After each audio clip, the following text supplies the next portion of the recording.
Wait, you guys are here? You guys weren't supposed to know I was on live. I was trying to find new fans. Have you guys been here the whole time? Wait, what is this? What? Without asking? And you guys just saw that dog? You're not supposed to see that dog. Oh no. Oh no.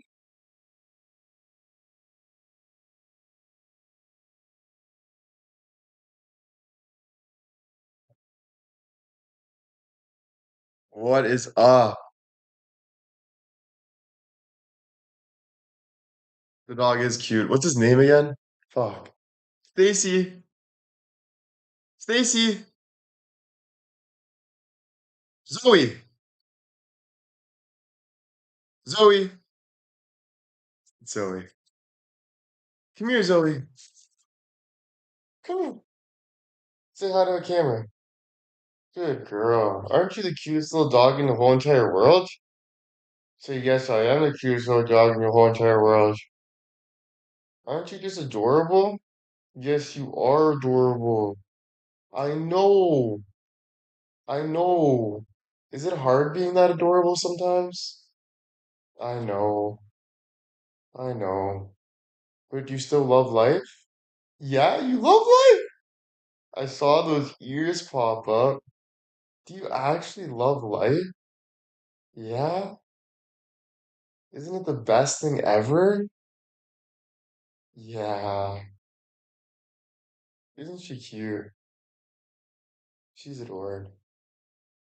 She's cute.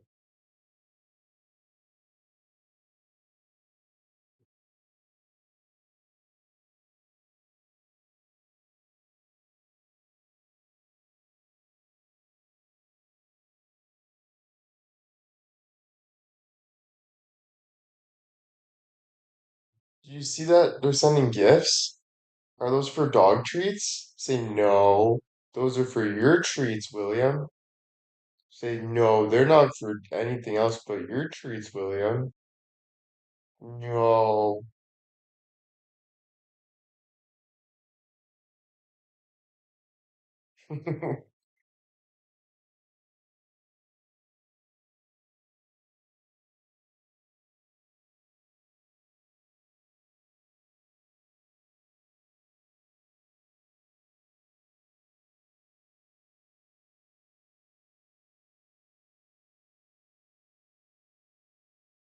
Do you like scratches? I feel like you just need love sometimes, don't you? You're probably like, I just need some love sometimes from a strong man. You get strong man's love? Yeah, Zoe? You do? Okay. I'll be your strong man. Good girl. Good girl.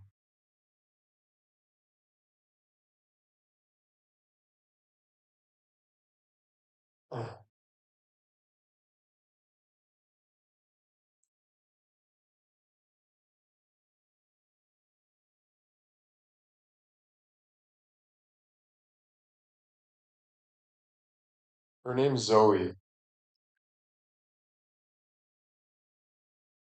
Oh, you're giving me kisses now? Oh,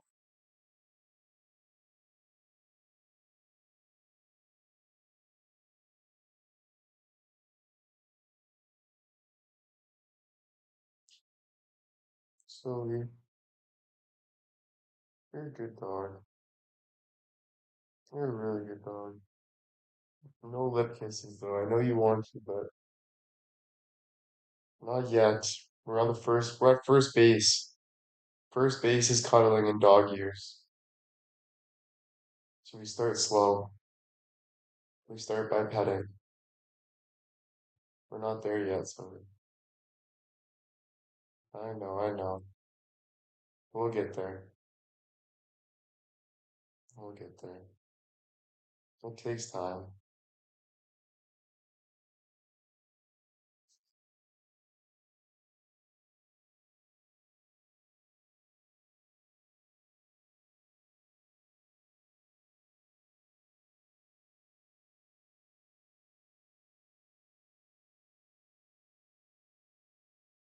No, first it's the petting, then it's the kisses, then it's the PARK, and then it's the kisses on the lips. So fourth base is kisses on the lips and dog ears. Oh, she's laying where I'm injured. Are you healing me too? See, this is what's beauty about a man and women coming together and being together, helping each other out.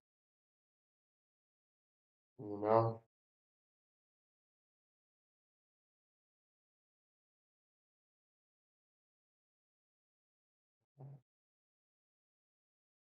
Thanks, Zoe.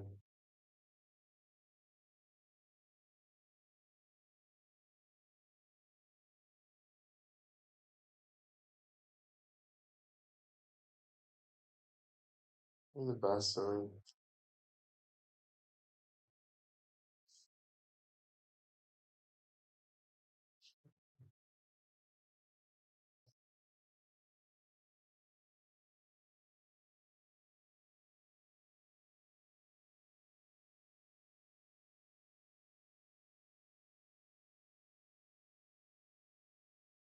It's Zoe, so it's a girl.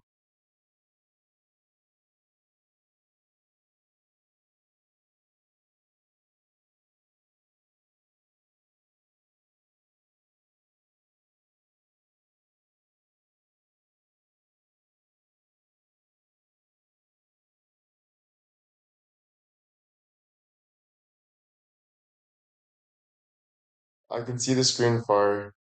I work on my eyes a lot, so I can see very small.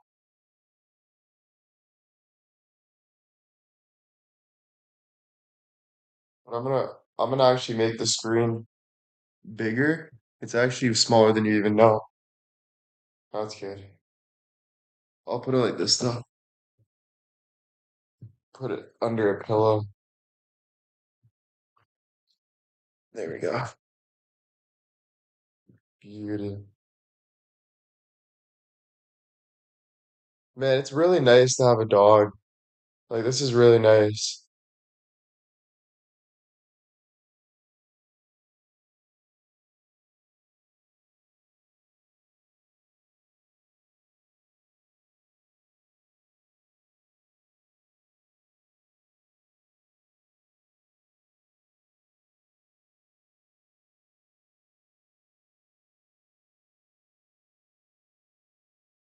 I should get one.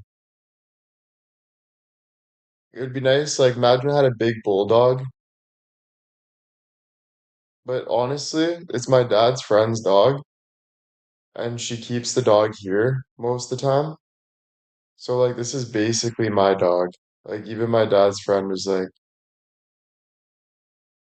that's basically your dog. I have a cane corso. That'd be so sick to cuddle with like a big head dog too. A lab would be cute too. Labs are awesome.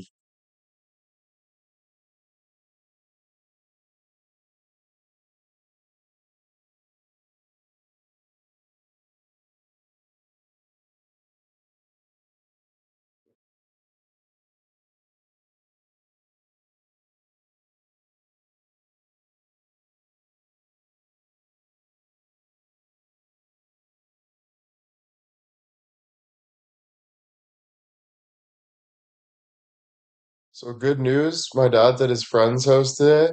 So it's just me at the house. My sister's at her friend's too. I have this whole house now to myself. I spent the whole morning being out. I was just playing baseball on the field for a bit by myself. So now I'm just gonna chill, man. Get ready for the game tonight. I might go out again though later, just to kind of, it's just nice to get out a bit.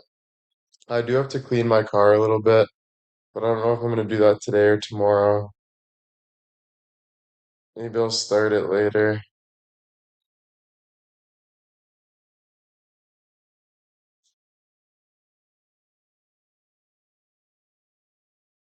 Holy shit. I literally just shit my pants. I heard something eating, but it was my sister's little rat hamster. She got a Chinese like little mouse It's like this small. You can't even grab it without the thing running around the thing. It's like, why would you get such a small little rat, bro? And my dad thought it was the best idea ever because my dad does everything my sister wants, which is the worst thing ever. Like my sister's like, Dad, can I go to a friend's house? My dad's like, for sure. Dad, can I have snacks? He's like, for sure.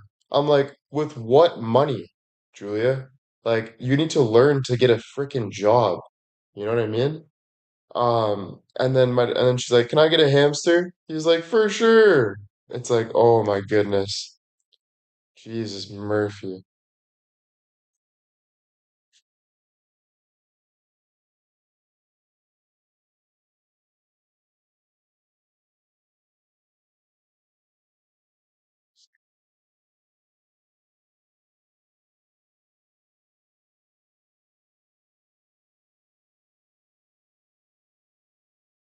Thank you, Sharon. All you guys, thank you for the gifts. I'll thank all the gifts at the end of the live. We'll start taking time at the end of the live to thank all the gifters before we wrap up.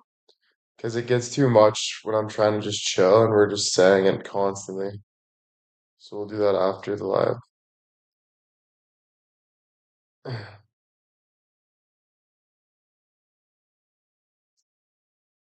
Dude, you know what I want though so bad? I want when someone sends a gift, it says like my voice and it's like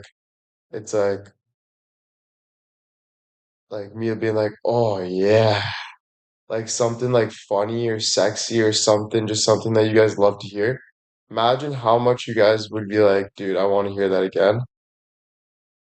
I honestly think that's such a cheat code, though. I don't even think I would want to do that. I'd probably drain your bank accounts. It'd be like me going, mmm. And then you guys would be like, fucking, you hear that one more time as you're like rubbing the bean. You're like, quick, quick, one more time. Send five gifted. Mmm. Mmm. You know what I mean? I feel like that's too much of a cheat code.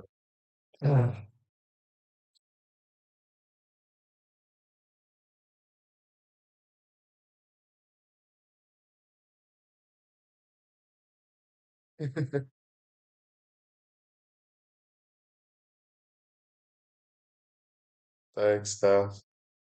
But Stephanie, honestly, it's rude that you send a gift 3 minutes before five.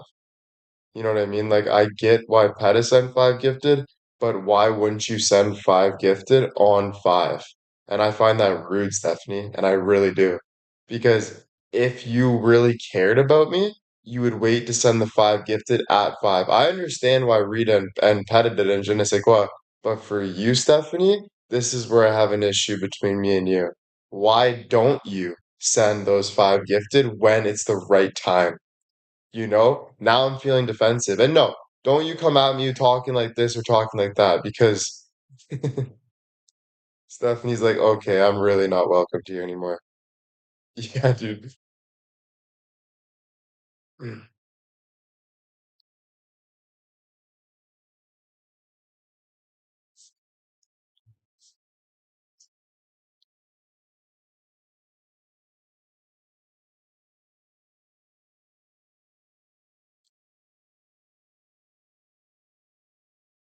Yeah, I feel a lot of growth in this last month. Thank you, Mindy, for asking.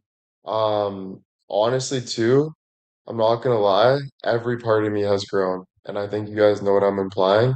But last night I was just getting dressed and I looked at myself in the mirror and I'm like, wow, like it's starting to hang, and I just feel good, dude. I'm starting to feel good. But I think the biggest thing, bro, is you gotta grow, bro, right? So if you're sitting there and complaining about life, you're not growing.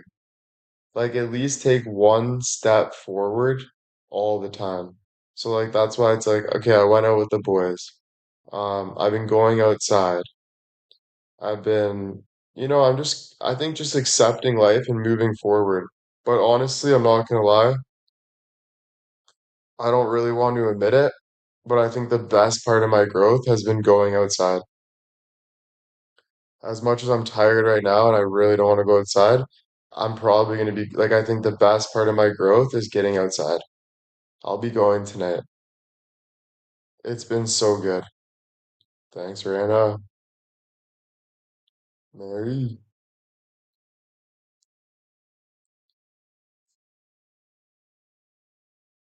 Sleeping good, everything. Yeah.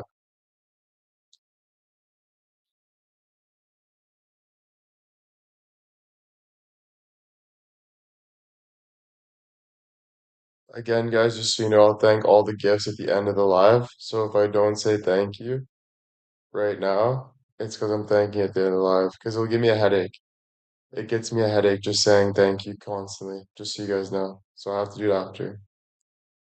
I might repeat that a couple times just so you know too, so people don't think I'm ignoring them.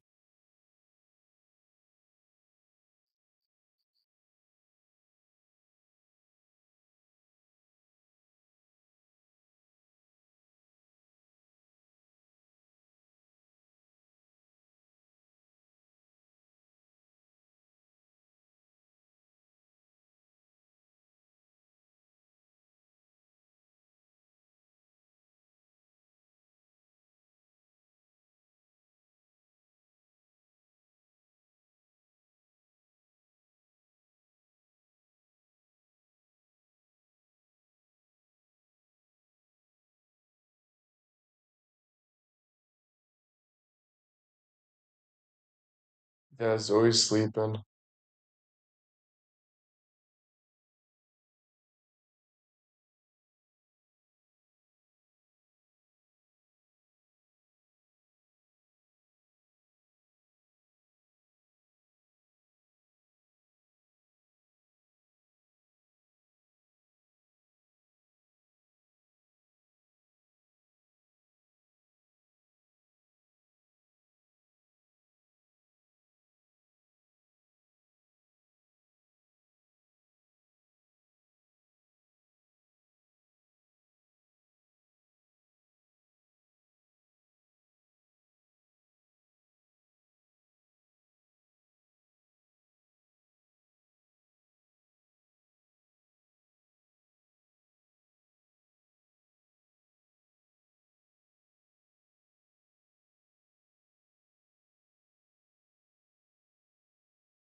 Ron John touch your Ron John touch your toes Schlong Jr.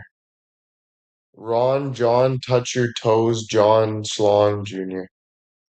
Ron John touch Ron John Schlong touch your toes John Drawn Jr. Imagine. That's a tongue twister, bro.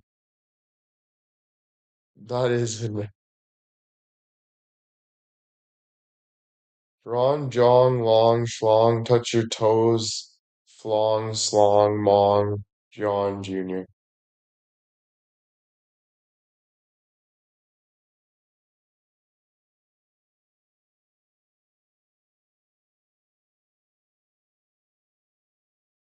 Jr. The junior makes it funny.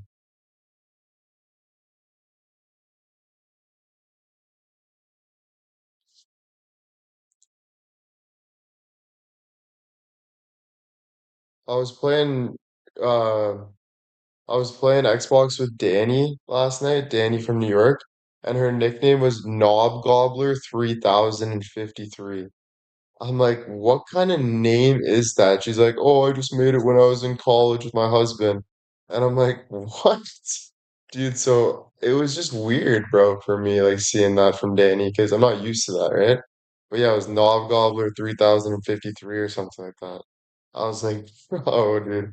She's like, people called me that back in college, and I was like, holy shit.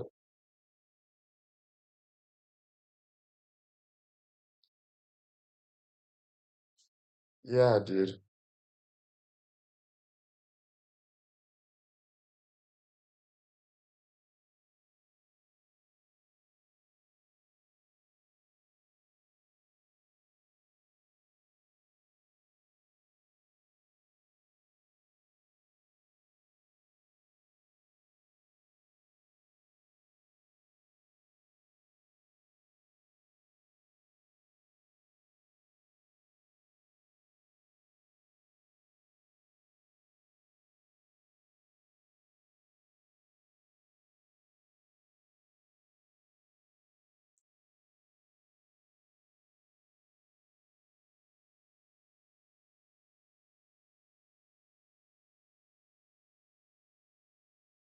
If I was your boyfriend, I'd never let you go. Give you all I own, girl. Never be alone. I can be your gentleman anywhere you want. If I was your boyfriend.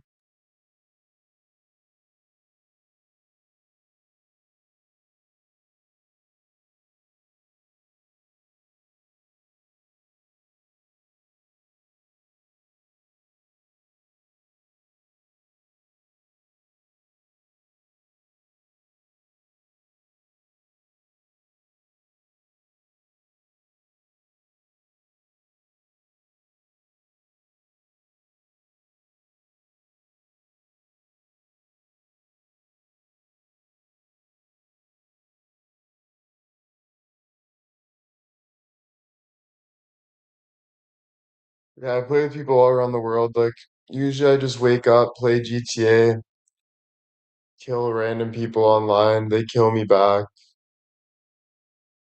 It's the most degenerate thing I've ever seen, but it honestly is a good way to start your day. Kind of makes you like not hate the world, first thing in the morning. Just kind of let it out of your system. I run over like chicks on the road. I pretend it's like Pauline just going for a stroll to the mall, and I'm just driving a Lamborghini at 350 miles per hour, just taking her out by the legs, just right in the morning. I was just having her coffee.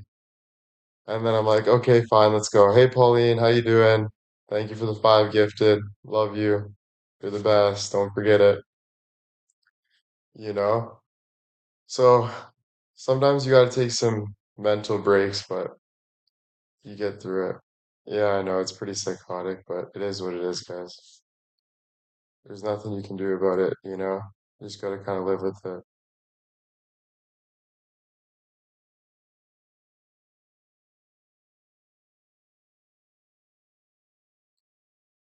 You gotta do what you have to do.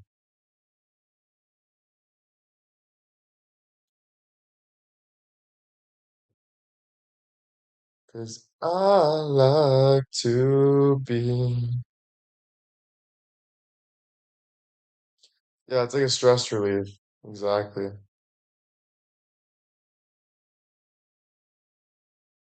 It's good though. Like, I have an assistant too, so I pretend it's like, one of you guys, and I'm like, hey, Nancy, suck it. And then the assistant gets up and said, yes, Mr. White. And then go on with my day, get a little BJ, then walk to the elevator. And as I go to the elevator, I go call Gavin or something, say I'm going to grab my Lamborghini, run over Pauline a couple times, then drive her to the hospital, make sure she's okay, you know? Yeah, I know. What a life.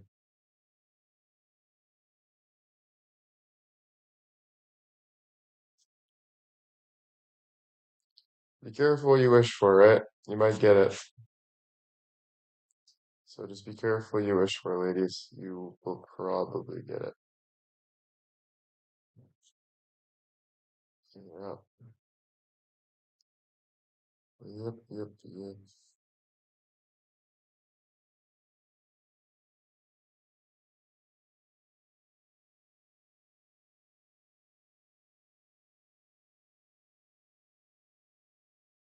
I'm ordering a smoothie.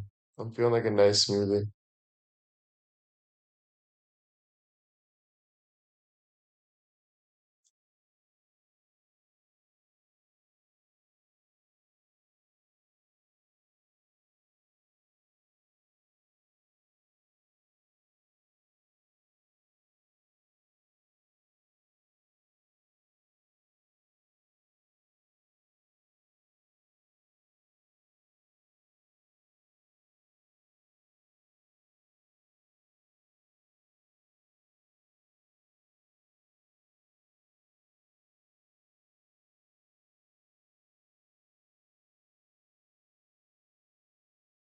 I got mango.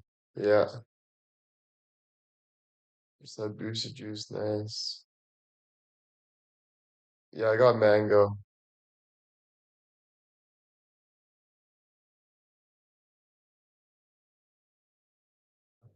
Holy shit. I just gotta quickly thank this one because that is insane. Liz with the 100 gifted. Damn. Wow.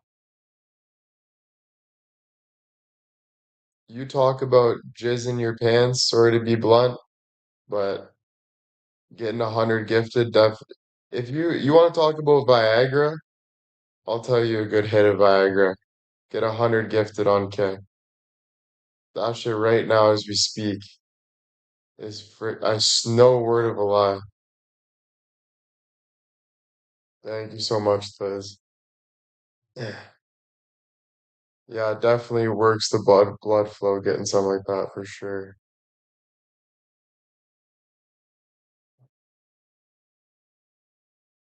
For real. No joke.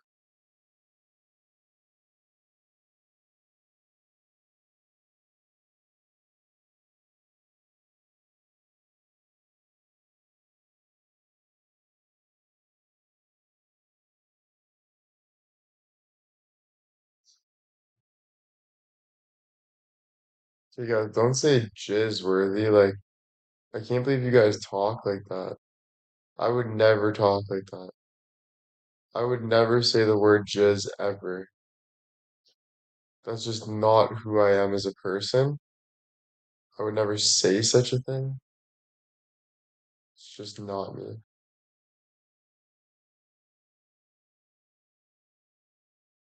Never me.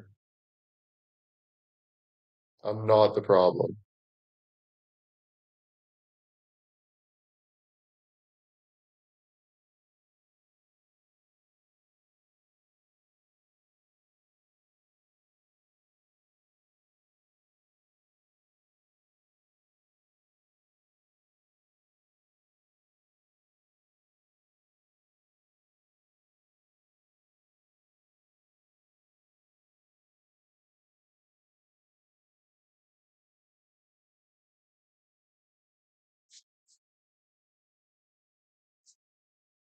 You look so good right now. Thank you. I was thinking about it.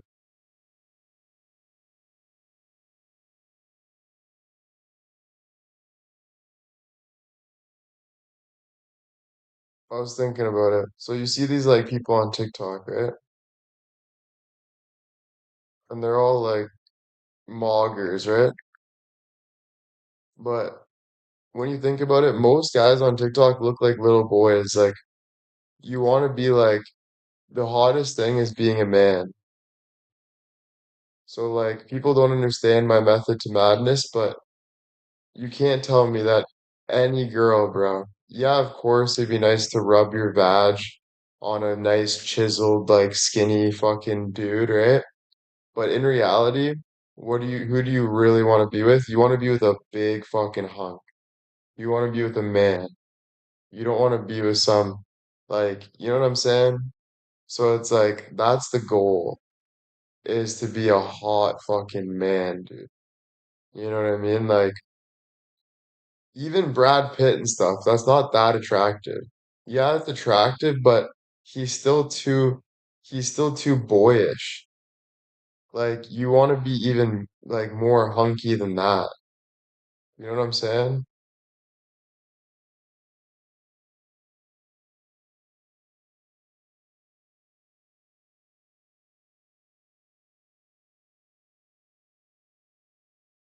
It's about the heart. That's what makes someone hot. How much how big's their heart? How much do they care? How hard do they work? You know what I'm saying? 100%.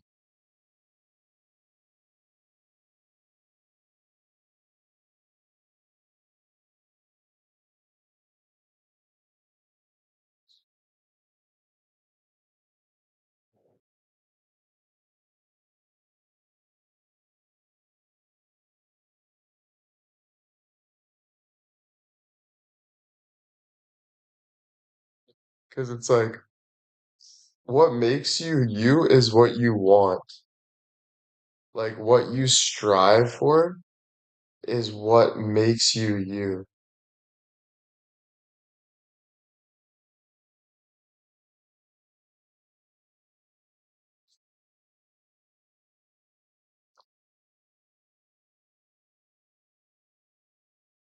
Because that's why I'm a huge thing about nurturing now.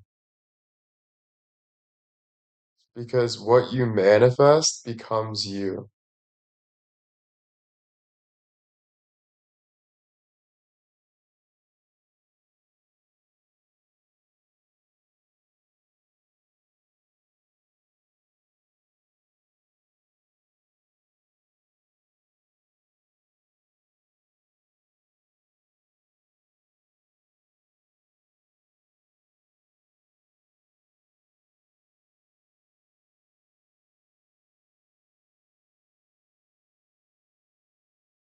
It's respect, right? People are looking for respect. So it's like people can see your personality, what you're striving for. That's why I think if you want the best life, have the most unrealistic goals.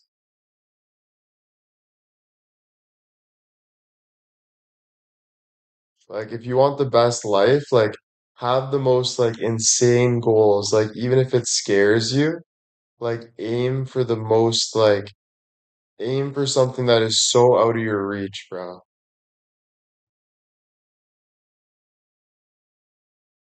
You know?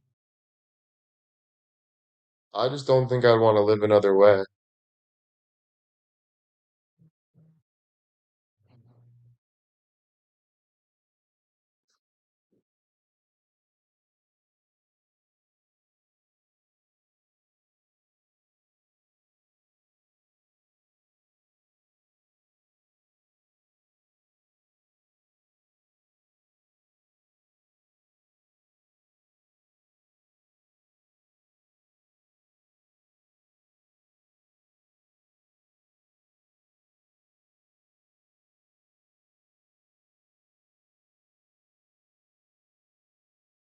But either way, what am I saying? Why would you live any other way other than yourself?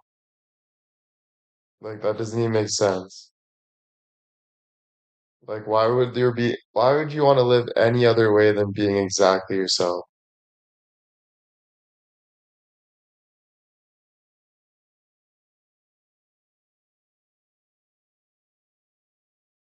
right?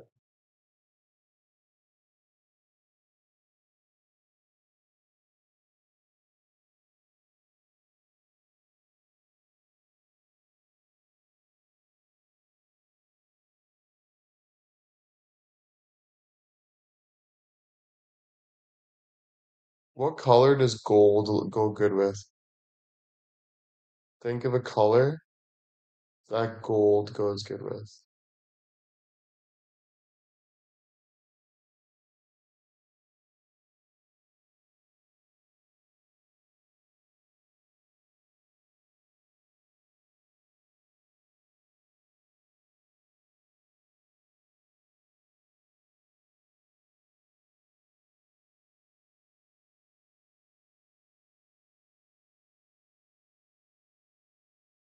Okay, so I'm gonna name some things you guys tell me, okay? Midnight purple, dark blue. Ooh, I'm not gonna lie, I already think I have my answer. I think dark blue. I don't want to do black because I've already done black, I think. Actually, maybe. Black's too basic though. Everyone has black. I think dark blue. Yeah, it's a car. Okay, we'll do dark blue. That looks sick.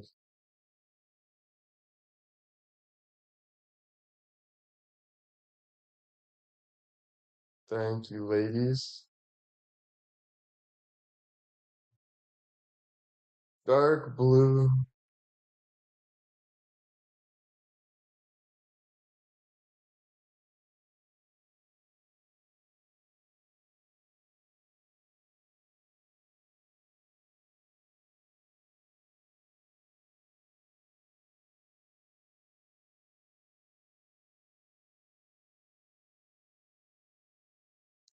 No, it stops storming. I'm just customizing his car that I won in this game.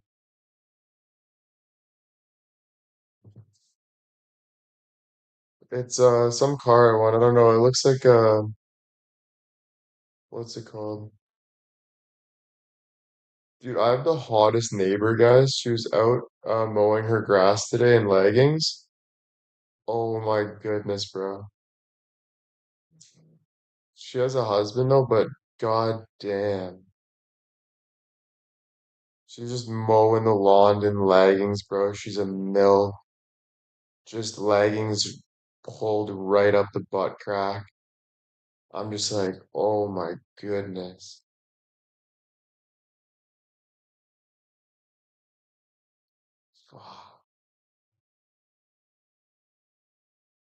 Yeah, she's a mom. She got experience, you know.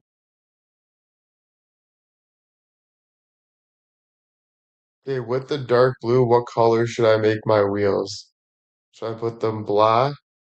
Should I maybe white? You can do orange, like anything, literally any color. Just think of a color.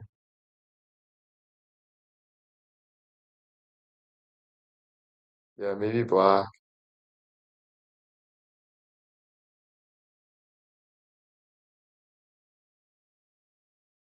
Gold? I don't think there's gold. Oh, I can't do gold. That's the only one I can't do. Black. I'm thinking black, not red.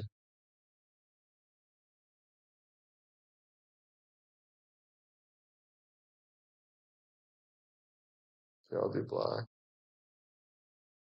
Silver? Let me see if I got silver.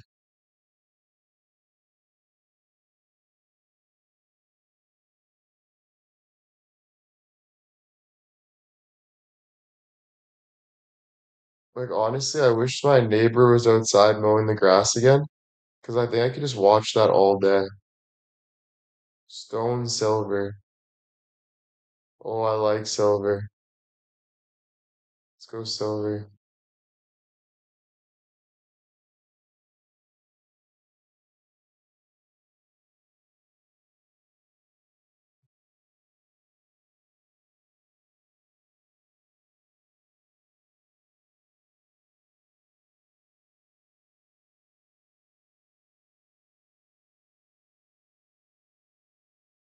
What tire smoke should I do? Black, blue, yellow, purple, orange, green, red, pink, or brown, or white.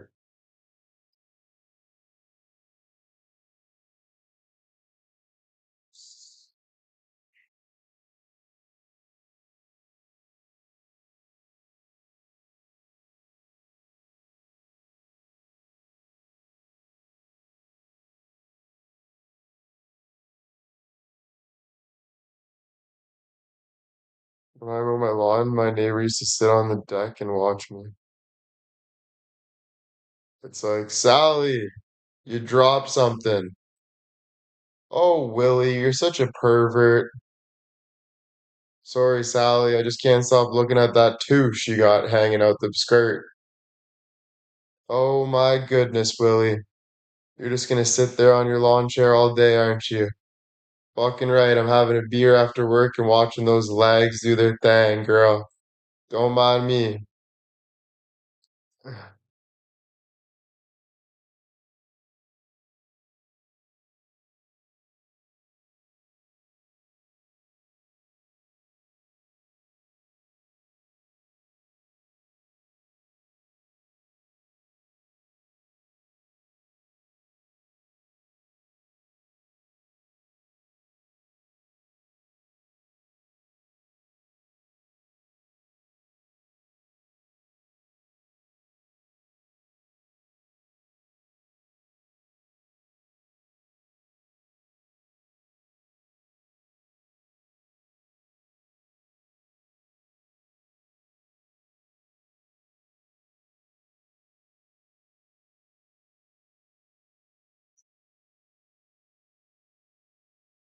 I'm just gonna open my blinds just in case she wants to look at me when she goes outside.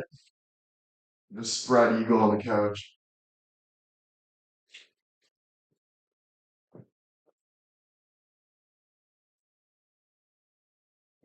Just giving her an option.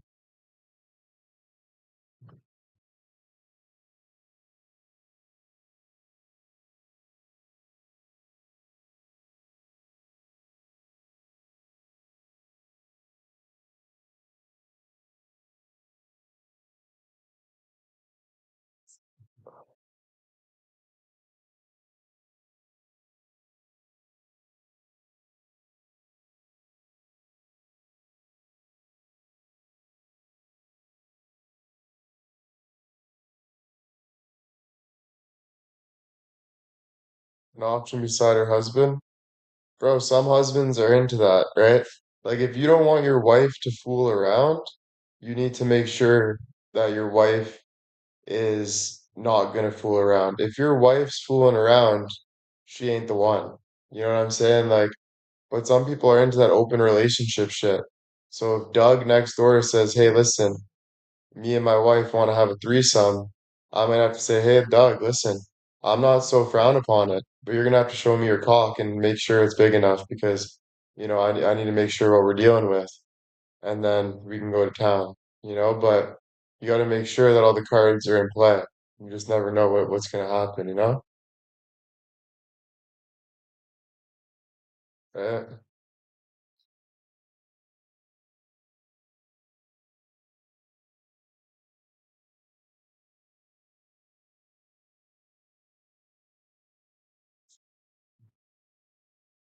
Max is totally into that.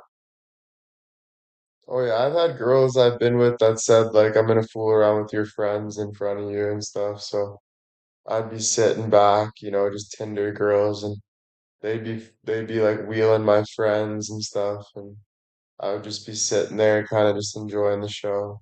When you're a boss like that, you don't really care, because you got girls everywhere. So you kind of just don't really care. You just kind of, if she's coming home to me and she wants me, that's all I care about. But I have to approve it, So if she says this is what happened, she has to come to her king, right? And she's got to ask me, listen, this is what I want, Daddy. Am I allowed to do it? And I either pass the bill or don't sign off on it, right? So it just is what it is. When you're not a pussy, you do what you gotta do. Didn't want to be blunt, but I hear a bunch of people crying in the chat. Had to kind of throw that in their face respectfully.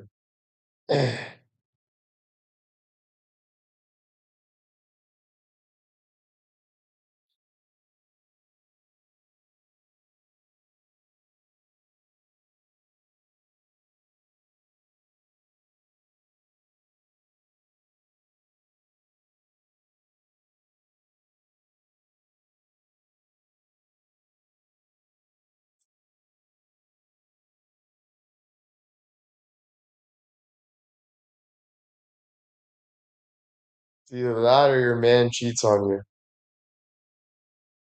You gotta be open all the time, and you gotta be able to talk about things. Because if you ever keep someone from wanting to let their mind explore, they're gonna start cheating on you. So you always gotta let people be and just be okay with the consequences of maybe you not liking it and then them breaking up with you eventually or cheating. Or like you always got to be open to take it step by step because even though there's a marriage thing in quotations, you never really have a lock on anything. Your man's still checking out chicks on Google, and your man still looks at the girl at the grocery store and gets a boner, and we all go through emotions. We all got emotions. We're all human, So it's a part of life, Only insecure people don't understand shit like that.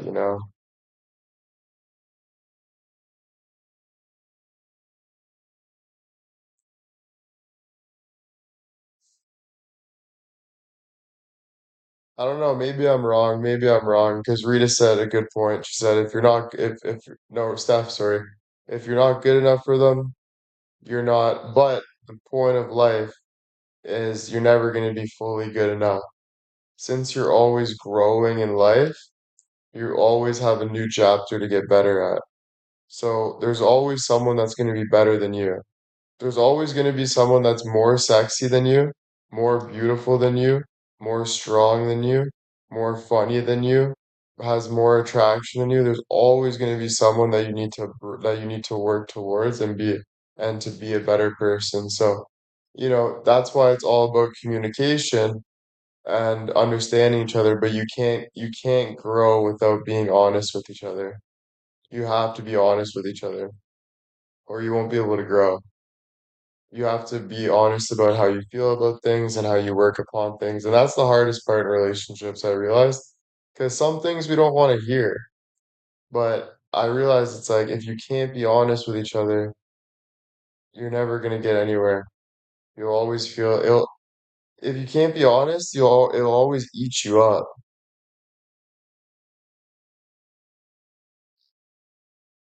That's what's super hard, man. Super hard.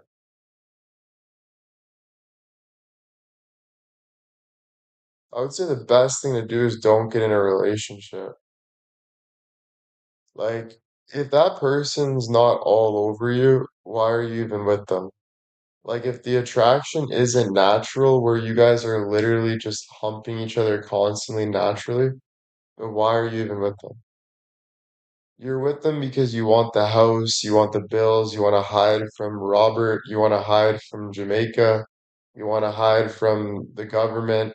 You're trying to figure out this life where you can survive somehow, but you're never going to live an honest, truthful, good life if you have to hide.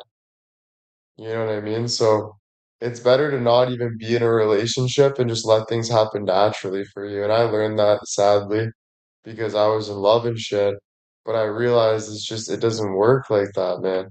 It's like you try so hard, to make things work, and if it's not happening naturally and just like without even trying, like if it's not happening without even trying, then it'll never work. Like you shouldn't even have to try. You should just be like, "Oh, this is beautiful. This is perfect." And then if it doesn't work, you're like, it just doesn't work. You don't even overthink it. You know what I'm saying? It's not meant to be in the time though. Because I think there's always like things that are meant to be in the time. Like, so if I'm playing hockey, I'm around hockey players. If I'm, so it's kind of like where you are, what your environment is, and what's going on around you. Like, it's kind of about like where you are. You know what I mean? Like, I think so. I don't know, right? There could be the one and only, but for me, as 26, even though I'm young, I still haven't experienced that yet, really, and maybe I will.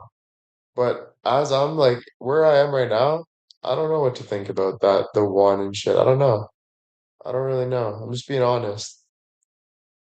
You know what I'm saying? Like, maybe there is the one for some people, but it's very hard to put a definition on life. You know what I'm saying? It's like, I don't know. It's really hard because, oh my God, she just gave me a look. Holy shit. She just walked out of her house, gave me these cougar eyes, stared directly at me nutsack, and I just got a freaking spark through my body. Jesus Murphy. That was nice. You know? Now she's hopping in the minivan and drop the kids off at soccer and she'll be back. She'll be back.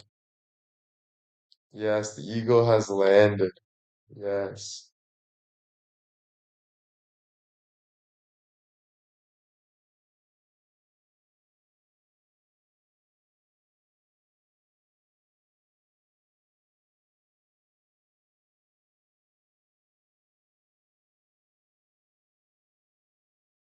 When that shit happens, all you feel is my balls just start to like you feel like the frickin' what's it called just start moving in your balls. Like you feel the testosterone just start like growing and like working up. It's like weird.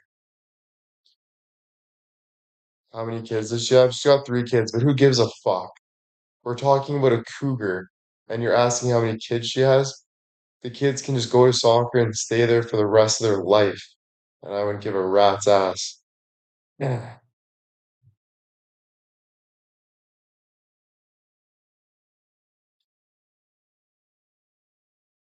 Oh, there she is again. It's okay, take your time up those stairs, mama. Don't you rush a single bone. Nice. Hopefully she doesn't watch my lives. I never really thought of that. Hopefully her family's not on the computer watching my lives.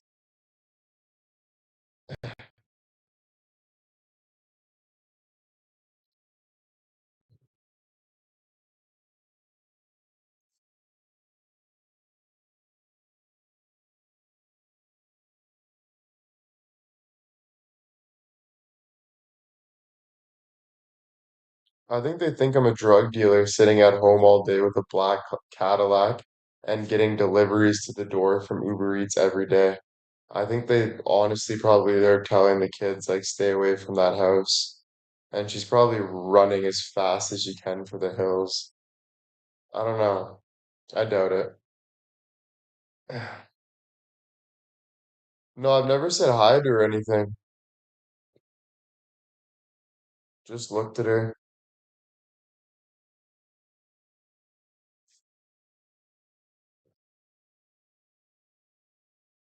Would you date a girl with kids? It doesn't matter if a girl has kids or what a girl is, you know? All that matters is that you have a connection. So like for me, it's like that's what I mean with like the one, like looking for the one too much is not really living your life. I feel like to live your life, you should just be living your life like kind of just like how like things go, you know? What does she look like? She's got like black hair. She's like really petite, tight ass, nice little titties, and just a nice little 125 kind of frame. Little soccer mom jumping up and down the stairs. And she's got some muscle. She's really good. I like it. Yeah. She's probably go 5'5" too. Long hair. Yeah. I'll go 5'5", 5'6". Yeah. Which is a good height.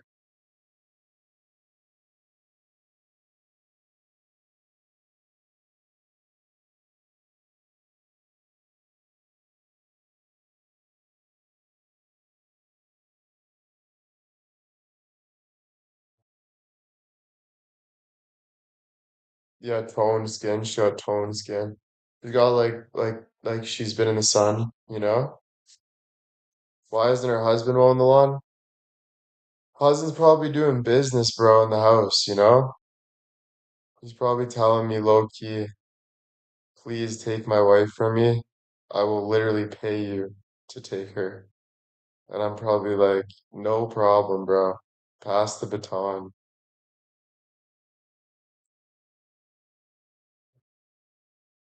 Pass the baton, dude. No issue. He's probably like, she's your problem now, buddy.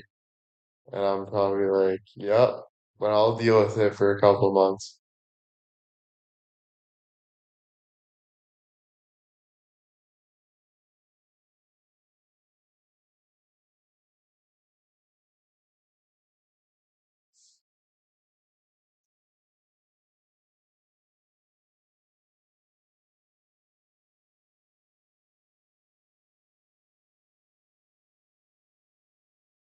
What if she talks and she's annoying?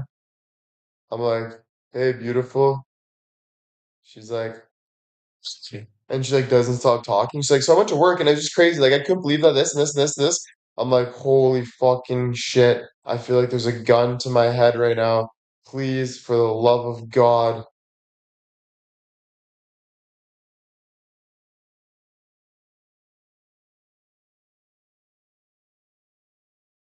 I've actually had a lot of that. Like women would just be like talking to me, right? And I just send face pictures back. And they're like, you just want tits, don't you? And I'm like, yeah. And they're like, okay, I'll just send you tits. I'm like, I don't really care what you have to say too much. Like it doesn't really make my life any better, anything you say.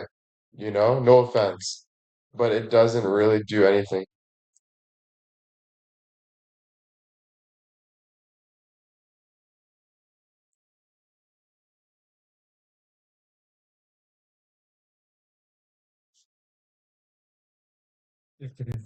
Unless it's JJ.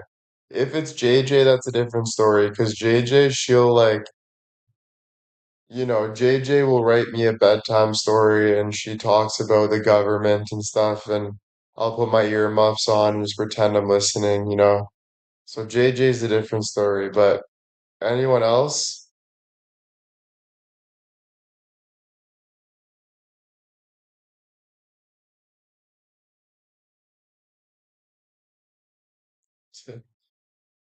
JJ be bringing up James Charles and shit.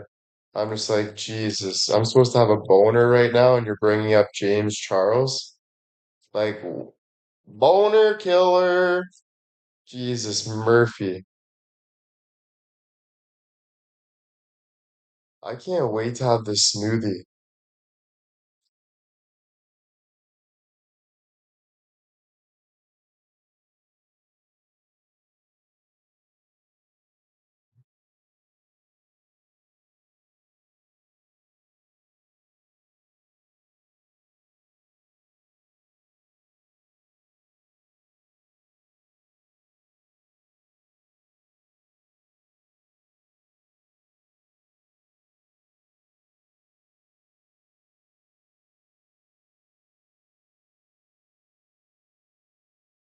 Yeah, mango is super good.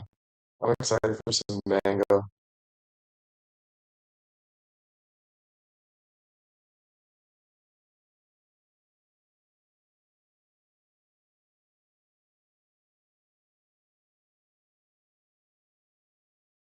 I'm a little full from lunch, but I'm dehydrated. Like a nice mango smoothie will kind of help me like get back hydrated.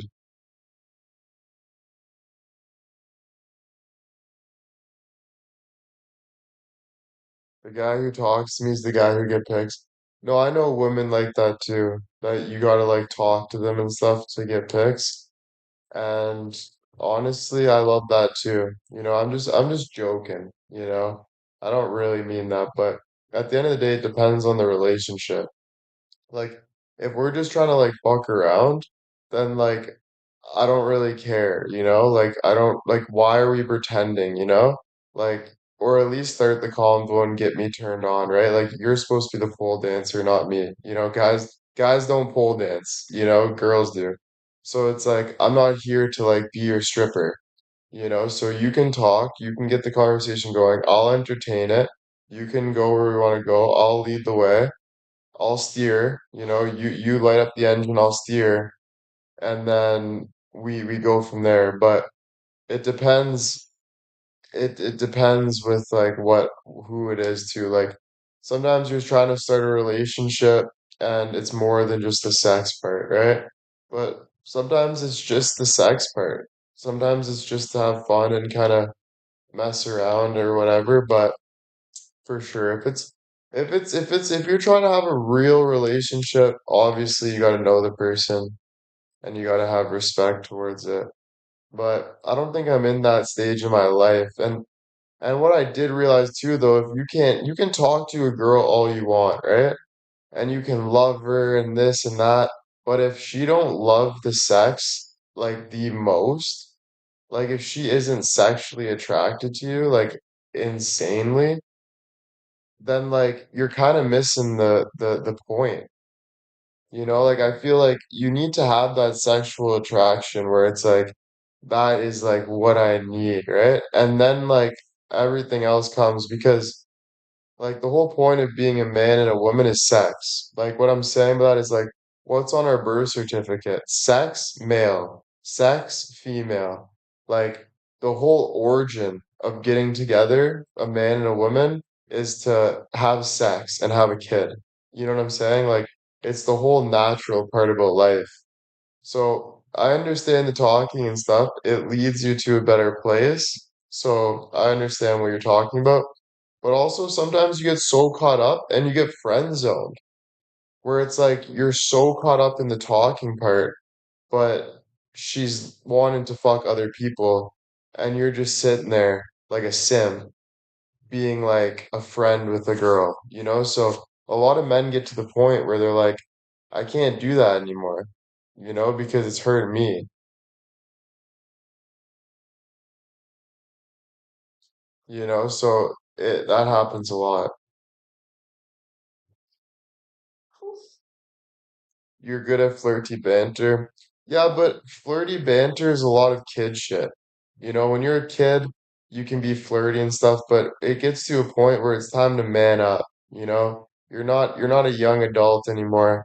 You're a man, you know? You got to lead with your ball sack. So when you're a woman hangs off a man that keeps his mouth shut, does the work he needs to do, has a big set of balls, works hard, and the girls can feel women can feel the testosterone boosting off of his chest. That's what a woman wants at the end of the day. A woman wants a man who's winning the war. A woman doesn't want a man that is all flirty, maybe for a night or two to be used and get her box mugged. But other than that, a woman wants a man that leads the way if she likes it or not. Because she'll bitch all she wants, but at the end of the day, it's always the guy that puts his foot down and does what the fuck he wants who gets the woman at the end of the day. And that's just 100% facts. 100% facts. Never take advice from a woman what a woman wants, because they don't know what they want. They just know what a guy, they just go with guys that they feel like. Never take advice, never let a woman tell a man how to be a man. You aren't a man, so tell me how to be a man. You just fall in love. I will never tell you how to be a woman. So don't tell me how to be a man. Do you know what I'm trying to say? It's just the bottom line of it. It's just the bottom line. That's where I have a problem a lot. A lot of girls want guys for the money. Yeah, the money, but they don't want the guy, then they want the money. So it's not that they want guys for the money, they just want the money,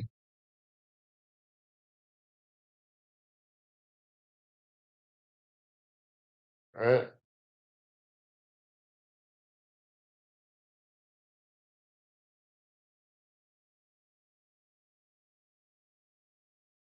Chemistry is not the most important, though. Winning is the most important. The most important is not chemistry, it's winning. Winning is the most important. That's bottom line. The most important thing about a hockey game is not the chemistry of the team, it's who's winning the game. You can have the most chemistry in the world. You can pass the puck great. You can do whatever you want. You can do backflips. You can do circles. If they score two lucky goals and you don't score, you lose. Winning life, dude. You guys ask winning what? Why do you have to be so subjective about it? Just understand what I'm saying or don't at all. You win. You win, whatever that is. If I want that land, I win that land. I earn it from respect. I gain it. If I want that house, I win that house. If I want that job, I win that job. If I want that woman, I win that woman because she wants me because I'm the best man that she's ever seen because not because of who I naturally am, because of the choices I made to be that man, because of who I am, because of what I've done.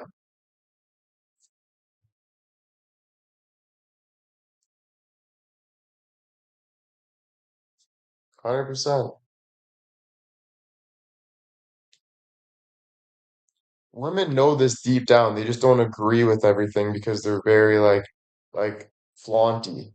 Like a lot of women are very like, ooh, this, like but deep down at the core, women know exactly what they want. but they're trying to be in society in a way of just like let's make things work out and whatever, but don't get lied to because you get lied to, your whole life's fucked. You start believing in lies, your whole life's fucked. So get to the root of everything and be that person and get what you deserve. Get what you want.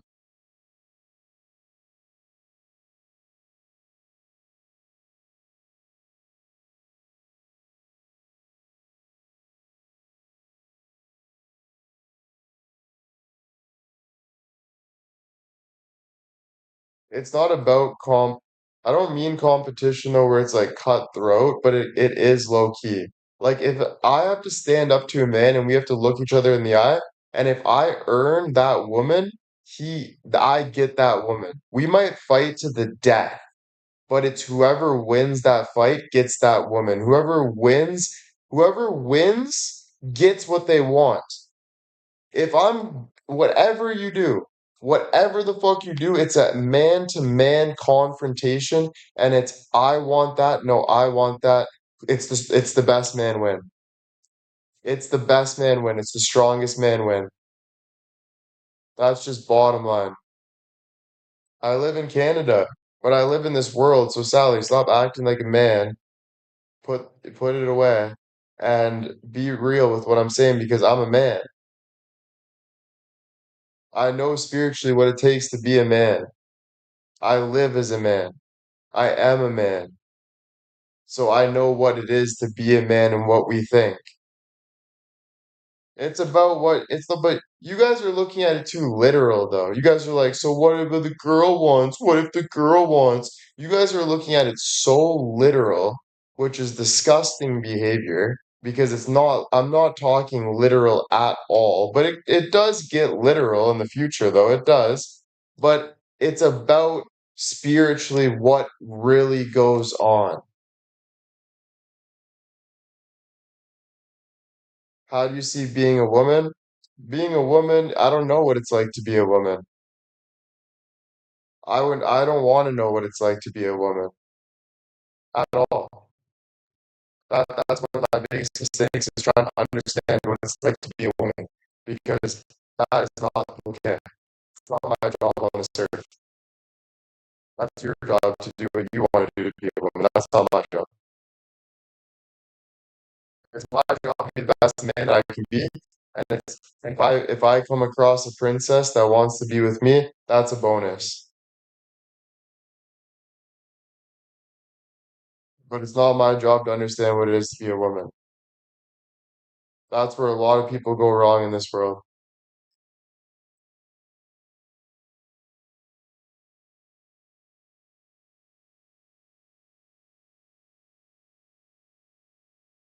Trust me, bro.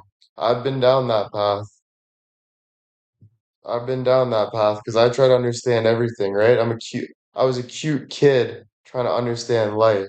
So you guys are talking to someone that's been through it, that's experienced shit. And you guys know it. You guys know it deep down. You guys see what you see. You guys aren't stupid. You guys aren't here for no reason. You guys know what goes on. You guys know exactly what goes on. So you don't have to play stupid with me, right? It's just I demand the respect that's earned.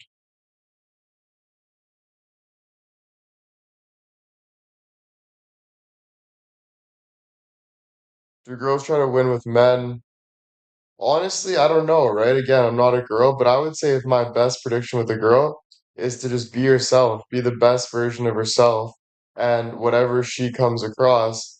So when she sees a man that she's in love with, she's gonna want to protect and hone that man so he can be the best man that he can be. But it doesn't mean that man's gonna win every battle. It doesn't mean that. Men go through war, men go through shit, and they lose. And that woman is still going to move on with her life and find the next king that she can be with. That's just how it works.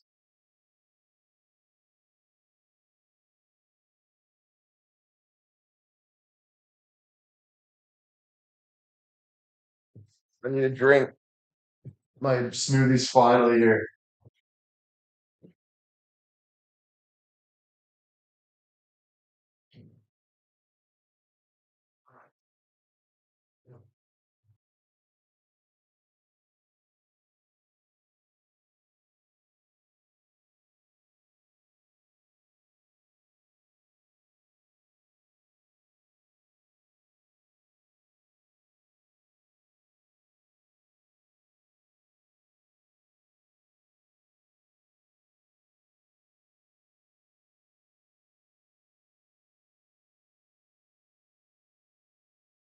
Why don't you want to learn about a woman?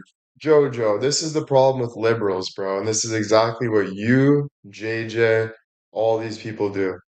You guys try to be too feathery. You need to be conservative about shit. You need to know, yes, you can understand shit, but you have to admit when something is wrong. And to try to understand something like a woman, that's not your life. Your life is to be a man.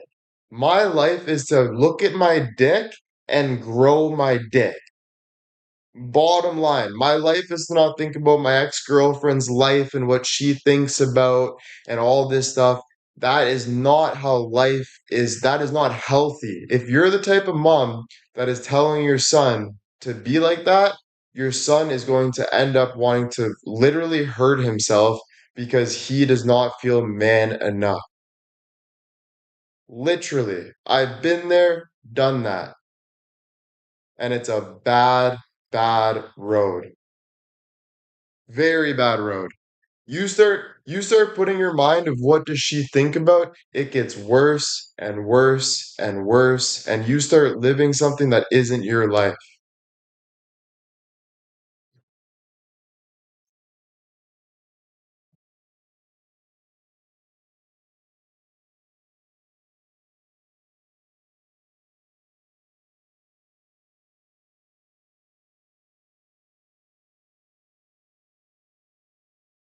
I know you guys agree. You know why you agree? Because you'll sit in the pickup truck with your husband and you'll fucking chirp people and shit because you have your husband. And but then when it comes to being online, you guys don't fucking agree. We know who you really are as a person. We know that you take care of your husband.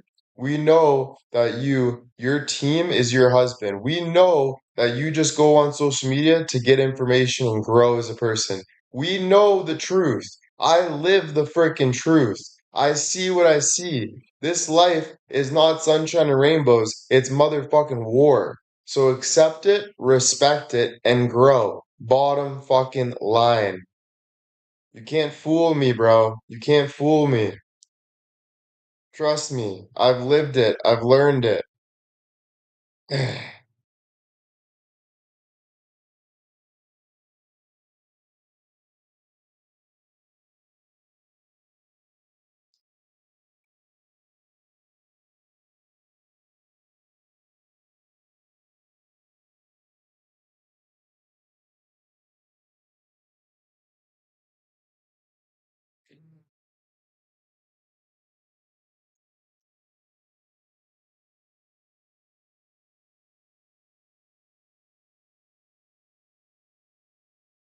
We're a team too, I agree, but the reason why we're a team is because you look up to me in ways and I can help you in ways, just like I can help your husband, and just like your husband can help me.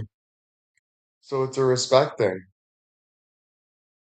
Sally, I just hear cry, cry, cry from you.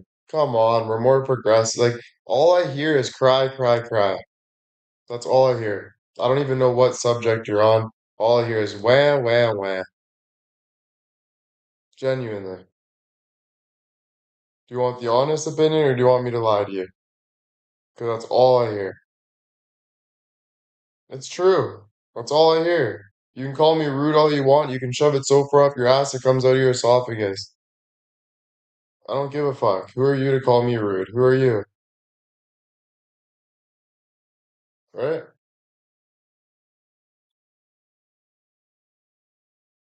It's true. I'm not saying this to be an asshole. You guys are the only people that take it as an asshole are people that haven't grown up.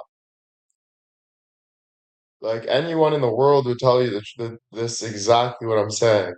Anyone that doesn't tell you this shit is just lying to you.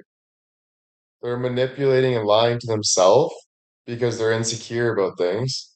But when you get to a point where you're insecure about things, that's exactly the time that you start to grow.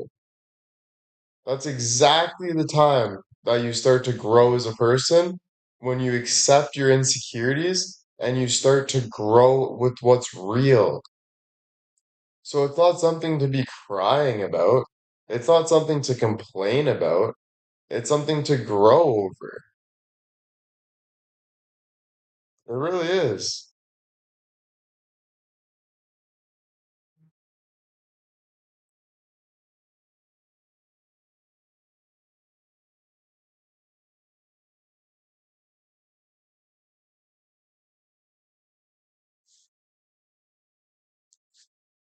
Yeah, good. Your husband thinks this, your husband thinks that. I'm not gonna lie, I don't give a fuck what your husband thinks. No offense. Because he's not paying my bills. He's not wiping my ass. He's not waking up in the morning for me. He's not buying my car. He's not doing anything for me. I don't care. At the end of the day, I care about me. That's it. As you should too, as your husband does. So I don't care. Like, bottom line, I really don't. Your husband doesn't want his dick sucked by me, and I don't want my dick sucked by your husband. I'm just telling you. You don't have to be sorry about it. I'm just telling you the truth. Yeah.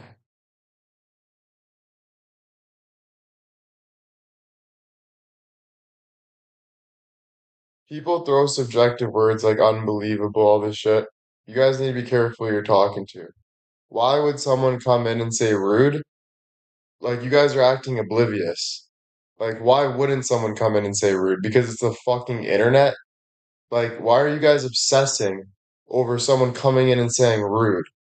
You're actually just throwing words in my face, like unbelievable and rude. You're throwing things in my face subjectively, just like you did yesterday, calling me a psycho.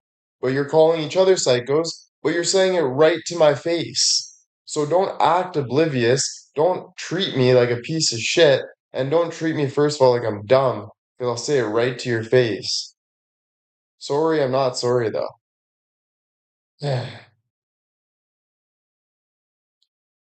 think what I was trying to say is communication between genders, I can understand. Yeah, no, but honestly, it's about be yourself. That's what I'm all trying to say. Of course, if I'm having a conversation with you, I'm gonna say, okay, I get where you're coming from. That's what we're doing right now. We have a conversation, we grow. That's what we're doing right now. But you be yourself, though. That's all I'm saying. Like, you don't live your life trying to understand other people. Every day, 99.9% of your life, you live for you. And then, of course, you bump into somebody, you have a conversation, you talk, you grow, you understand for sure. Right? That's all I'm saying. So we're speaking the same language, but it's the way you go about it, though. You know, if it's too much, then it's too much. You know, and if you need it to be too much, that's in my eyes a problem. Do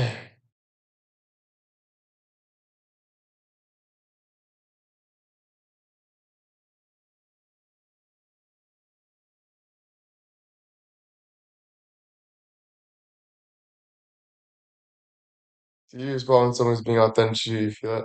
It's obvious for me, guys. Like I'm very smart. You guys, people know I'm smart, but they're trying to get reactions from me constantly.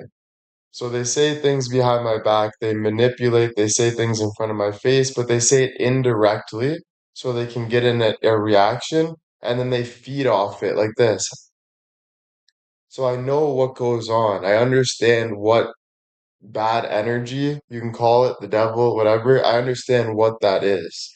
So for me, it's something that I've always understood, but I've always been the bigger guy about it. And everyone knows this. But I don't know, it's a reaction. It is what it is, and I'll give you what you want, but it's not going to be exactly what you want to hear because but I have to obviously be real about it for sure.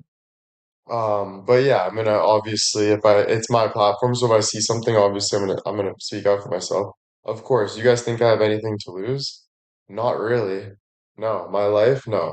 I have nothing to lose. I have everything to gain.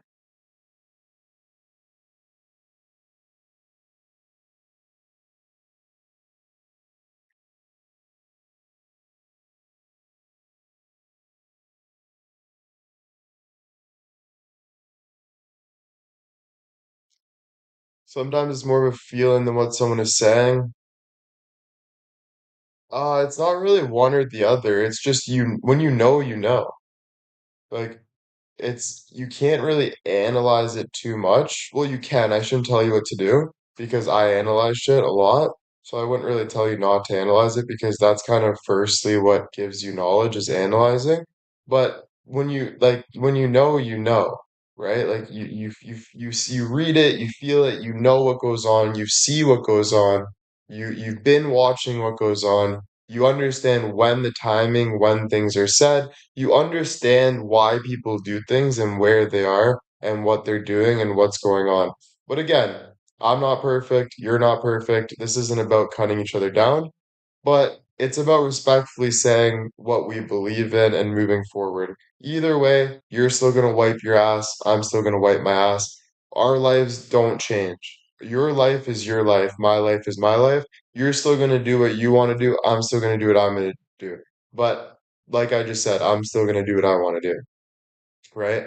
And then you kind of take the consequences or you pay for whatever by you say, okay, this was worth it or this wasn't worth it. Or maybe I should bite back on that or maybe I shouldn't bite back on that. You kind of do what you think you need to do, and whatever action you get, you have a reaction. So you get if just obviously you already know, I don't have to tell you to know what is going on. You go, you know, you're not stupid. You live life. So um, yeah, that's all. But the only thing that I'll give you 100%, which I appreciate, is the reason why I talk like this is I don't want my fans, because I've seen what fans look at fake people like. I don't want my fans. I don't care if they hate me some days. I don't care. The one thing you'll get from me is the most real I can be. And why I say I can be is maybe there's some things I won't share with you because I don't think you deserve it, or I want to protect myself, or whatever it is. But I will be the most real I can be because that's where I really believe respect is earned in the long run. In the short term, whatever, it's nice to be like, hey, thank you, let's play this, let's do this. But at the end of the day, when you're sitting down on your couch, what you really appreciate, what you really want to hear, what's really gonna benefit your life is that realness. So for me, even if it's hard sometimes, that's something that I live by because it doesn't just affect me not being real on social media, or it doesn't even affect, it affects my life. It affects how I wake up in the morning. It affects how I go walk to the park. It affects how I talk to people. It affects how I walk. It does, so for me, it's not about losing jobs. I've lost millions of jobs. I've lost tons of things. I don't care. I would rather be a garbage man and be real than be the biggest singer model in the world and be fake. I've already been through all that scary shit. I've been canceled before. I've been dropped. I don't care. It's not about that.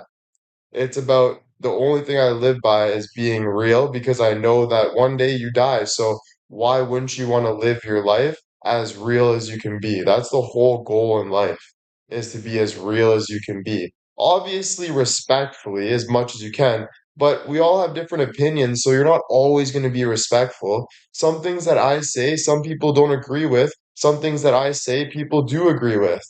So like you can't you don't know really. It's like you're always like working through life. So it's not something to frown yourself on. And that's why I never frown myself on people. And I tell people that those are the people I disrespect as haters and people I frown because they're not doing anything but complaining. They're not doing anything for society by being real and growing. They're just hating and trying to take people down. So that's what I mean by I don't respect those types of people. You know what I mean? Like it's not something that I respect. It's just not, you know?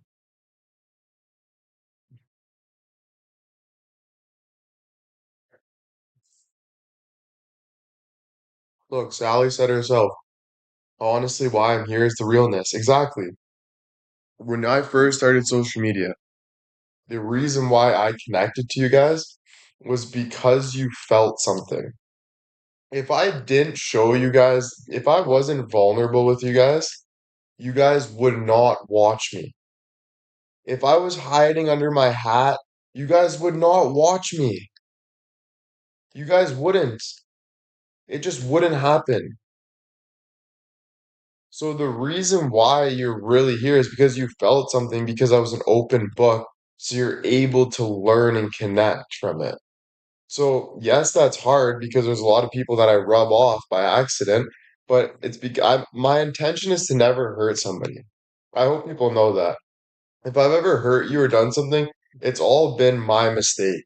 Me trying to protect myself and not really realizing, but I would also go to the depths to help you. I would also do whatever I can to help you. Because like if I fucked you over somehow and you came up to me and respectfully said like, dude, like you fucked me over on social media, I would go on and lie about something just to protect your just to protect you, I would take the bullet. Obviously respectfully to me, but I would still respectfully do everything I can, basically give you everything I have.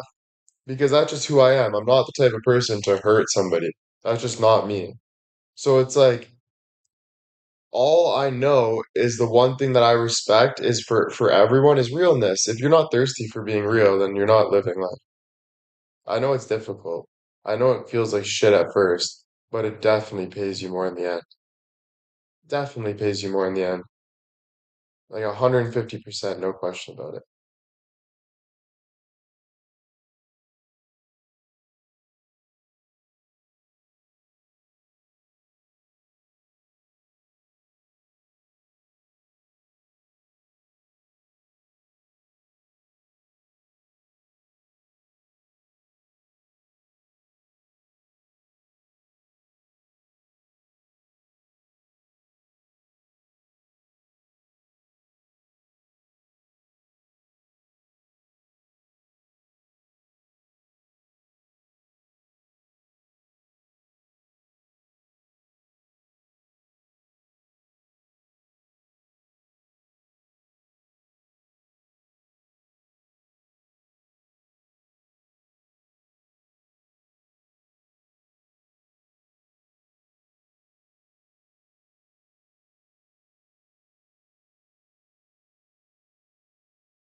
Sorry guys, I just picked up a freaking smoke show in GTA.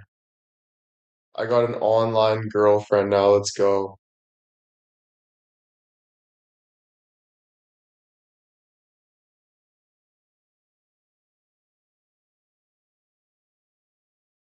Yes, I'm blonde. Driving her around. Where does it go from here? Casino.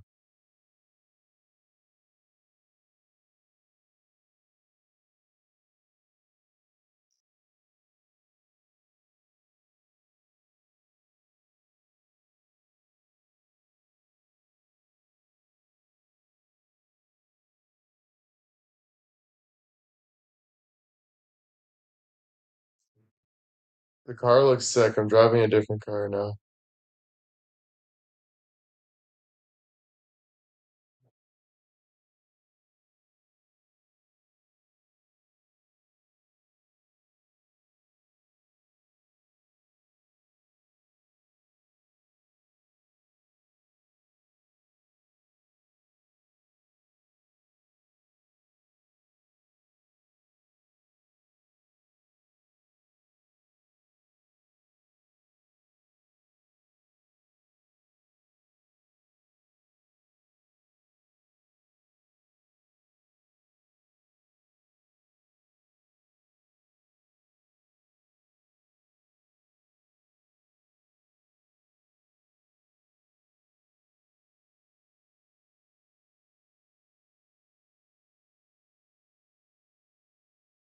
Stanky Booty wants to be my friend. Stanky Booty. Like, what kind of name is that? Please tell me none of y'all are Stanky Booty.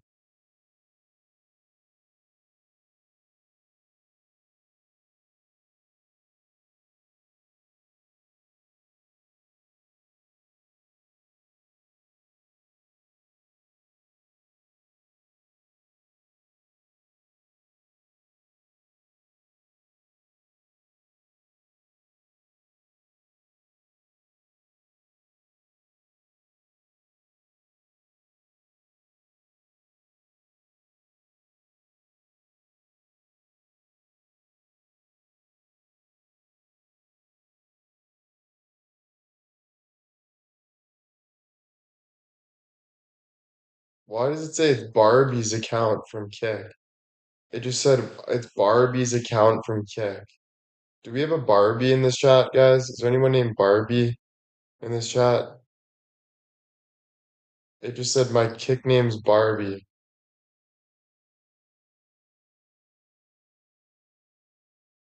No? Okay. I thought we had a Barbie in this chat. There is a Barbie in this chat?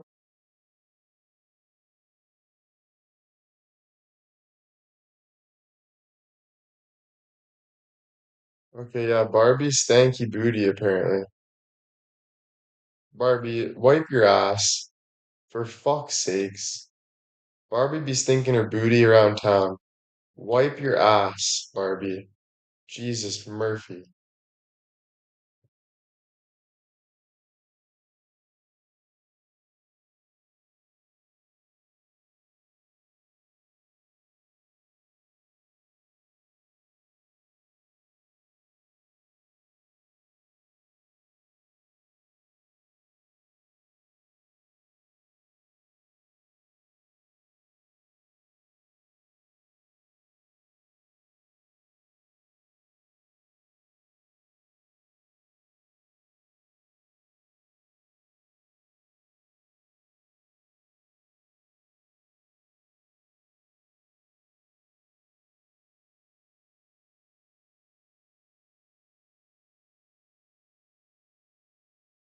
Sounds like your dream girl. Lisa, what the fuck?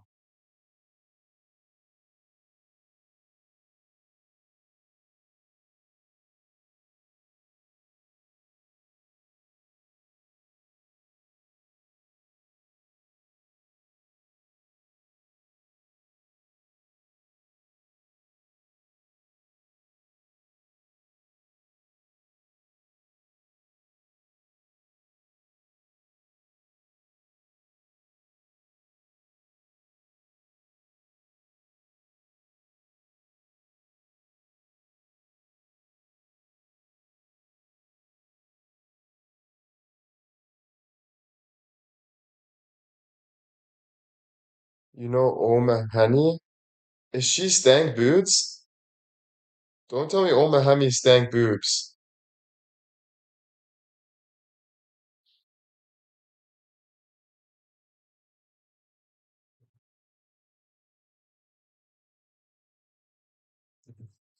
Don't tell me Oma Honey stank the boots. Are you showing Stanky a good time? Dude, please don't tell me we're gonna have a frickin' person come in the chat called Stanky Boots. For the love of Jesus Murphy Almighty, please tell me no one's gonna make their username Stanky Boots. Like, we already have enough. We do not need a Stanky Boots.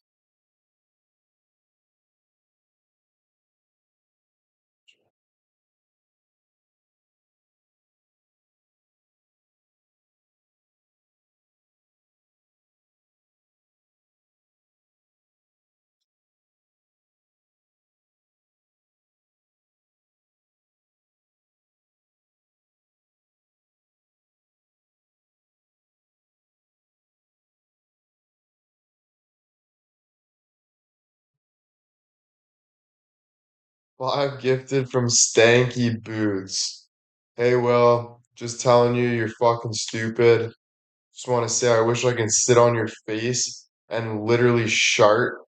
I'm not trying to be freaking overly dramatic or anything, but sometimes when you talk, I want to rip ass on your face. Anyway, well, just want to say I love you and I hope the best for you.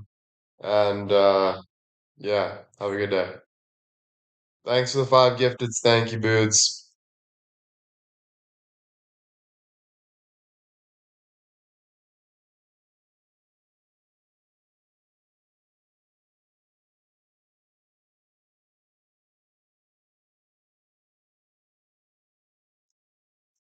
Maybe I'll watch a movie tonight.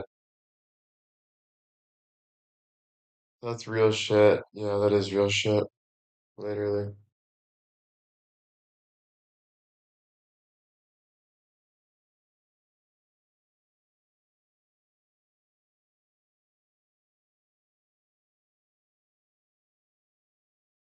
You guys better not all, I better not come on live one day and see everybody join my chat. Stanky Boods 1, Stanky Boods 2, Stanky Boods 3, Stanky Boods 4, Stanky Boods 5, Stanky Boods 6, Stanky Boods 7, Stanky Boods 7, Stanky Boods 8. If you guys all make your name Stanky Boods with just a 1, 2, 3, 4 at the end, I'll be pissed. Because I won't be able to differentiate you guys, you know?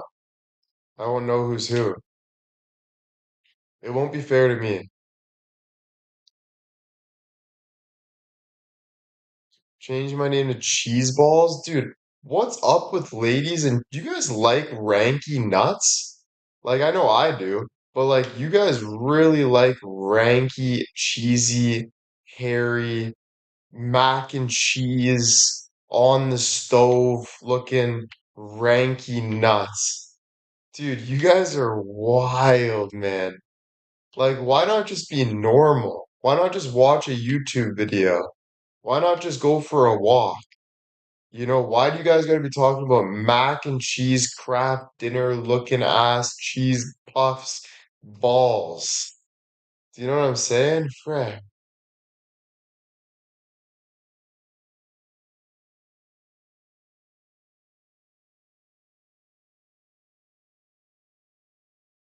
Oh my God.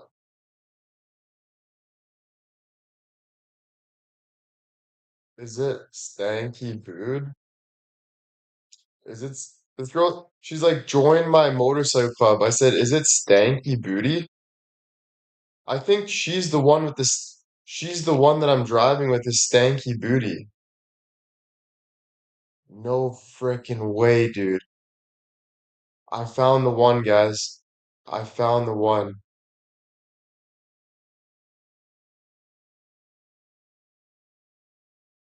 I found the one.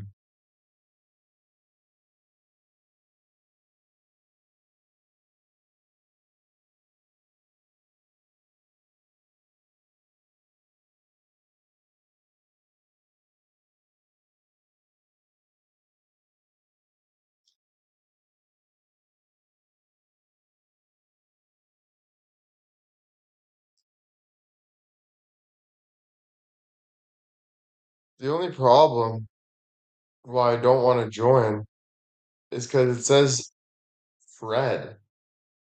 Like, I don't want to join a guy's motorcycle club that says Stanky Boots Fred.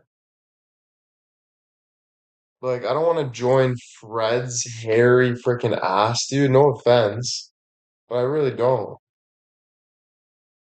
Oh, I found another girl. Holy shit.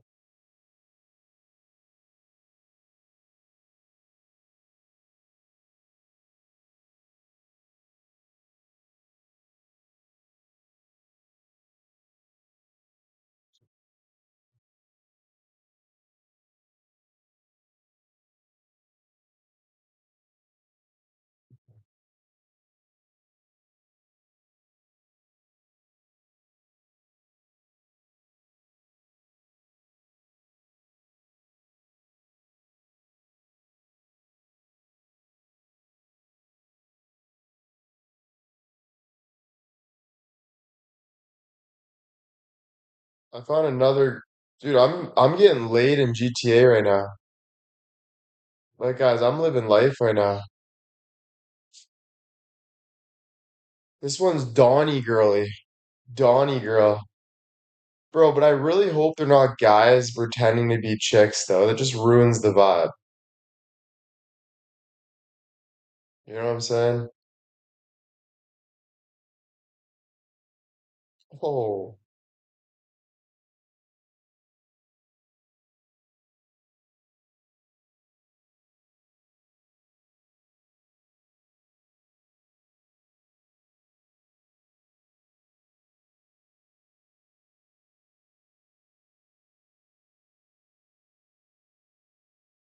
this guy just killed me, bro. Thought we were friends.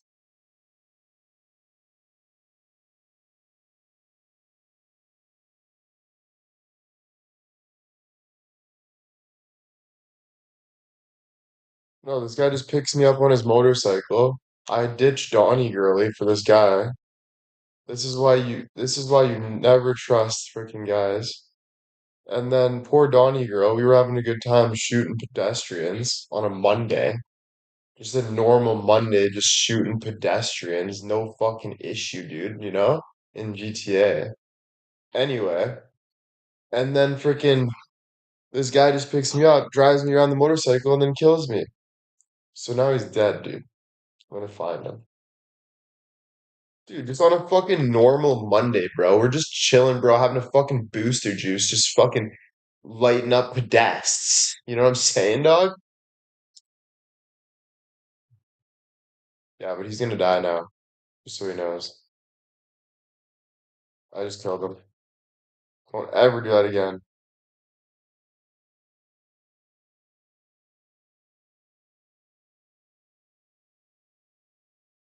Alright, I just joined Stanky Booty's motorcycle club. That is the funniest GTA. That is the funniest GTA name I've ever heard in my life. I joined a motorcycle club. There's like the Hells Angels and like all those like there's all those crazy like things, right? I'm in Stanky Booty. That's my motorcycle club. Stanky Arse.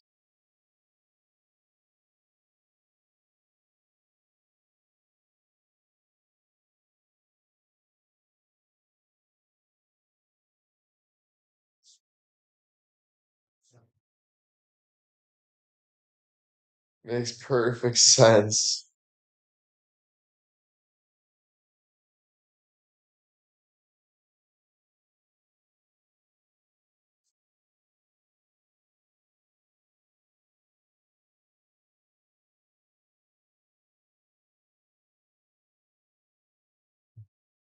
My cousin is the Hells Angels. Don't tell me about the Hells Angels, bro. All right? Don't go. You're talking to literally. Have you guys seen Sons of Anarchy? You're literally talking to the son of anarchy right now, and you guys have never knew that. I didn't even know till yesterday.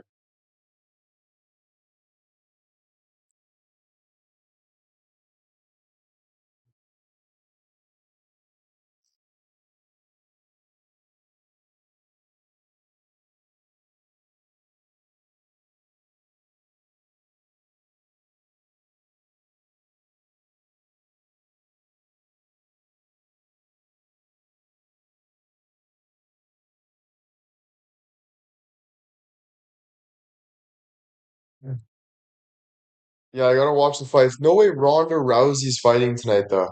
Is Ronda Rousey actually fighting tonight?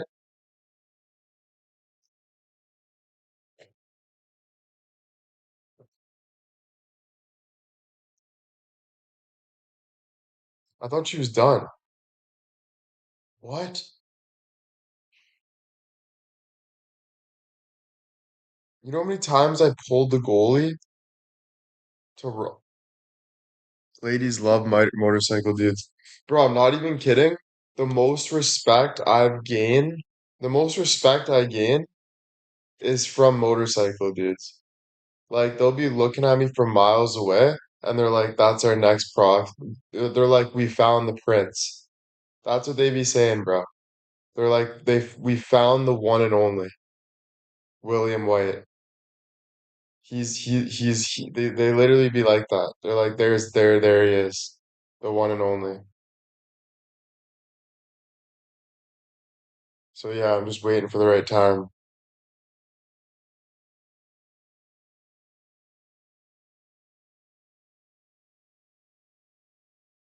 She's fighting Gina. I don't know who Gina Carnaro is. Let me check. Gina Carnaro. Oh my goodness. And you expect me not to pull the goalie after this fight? God damn. They should do a mudslide in oil. They should do like an oil fight where they just slide on each other naked. Ronda and frickin' Gina. Jesus. That is a good fight, bro. Damn.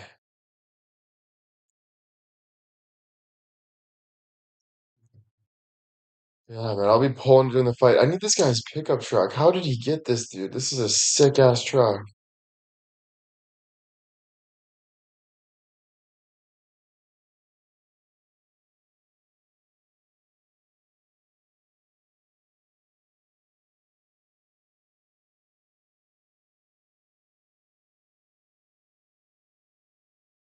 Oh, I got invited to the clubhouse.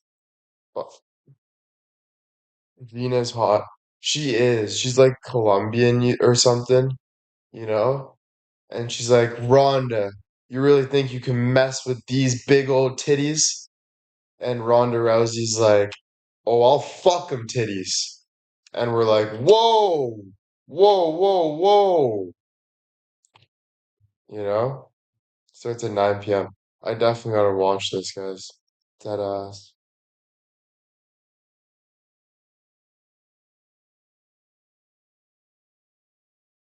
Be careful in the clubhouse. Wait,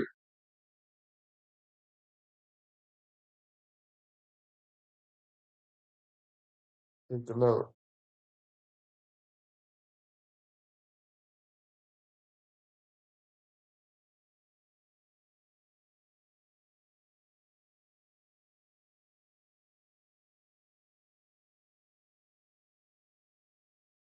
Woo!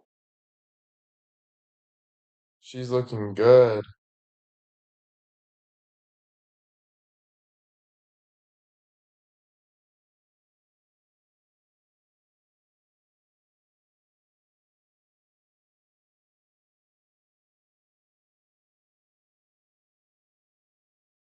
She just kicked me out of the car.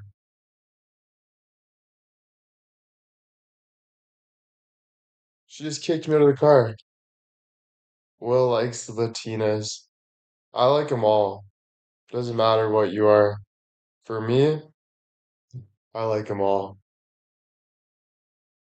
I don't know. She just kicked me out of the car. Like, what the fuck?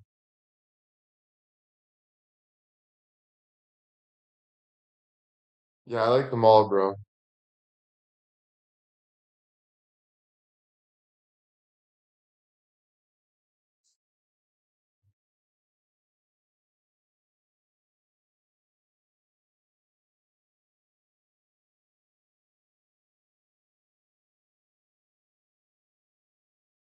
She came back to pick me up and then hit me. Would you let Rhonda beat you in a fight? Bro, I would let Rhonda put me in a pretzel, beat me up, and sit on my face for breakfast. Would you let Rhonda beat you up? Dude, I would let Rhonda hold in the biggest fart of all time and literally shart on my cheeks. And you guys are asking me if I'd let Rhonda fight me. I would let Rhonda literally. Oh, that's funny.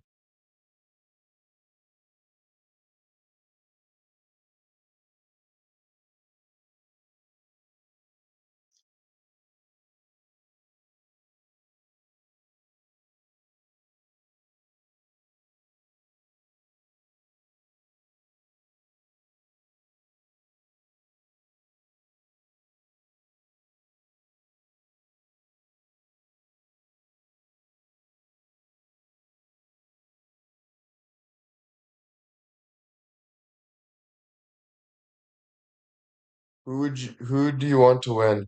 Honestly, I don't really care who wins fights because, it doesn't really matter. I don't really care. Um, that's my friend. Oh my God, the leader of the gang just said that's my friend. She kicked me out of the car. She kicked me, she kicked me out the car.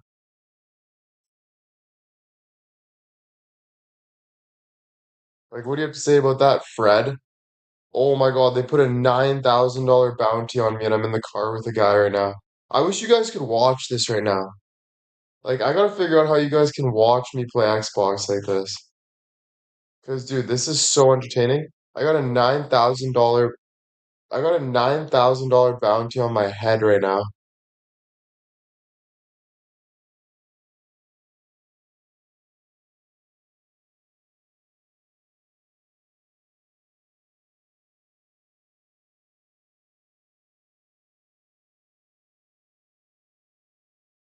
You're worth more than 9,000? Jesus, Murphy, Annie. Why are we talking about bounties on my head?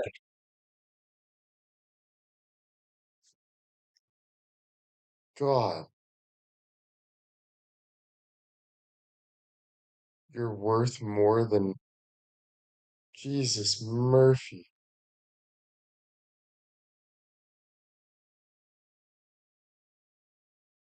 You're at least a mil? God, you guys are brutal.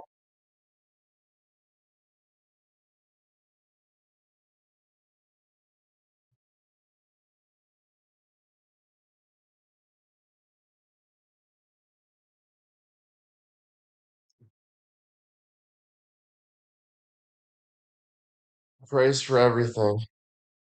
Jesus. Can we see your legs? Yeah. Let me give you a nice leg show, ladies. This is a nice chicken wing. It's got it's got honey garlic on it, lathered up all the way down the calf. Nice and beautiful. I got this one too. You can see how tender the meat is. Right? Got those big thighs. Right? Got this nice barrel and big arms. You can tell there's a lot going on here. This is a nice, this has got chunk. This is a nice place to put your head right there. Lay and grab daddy's belly. Grab daddy's big thighs. Those nice chunky nips. So, you know, pretty good. Pretty good.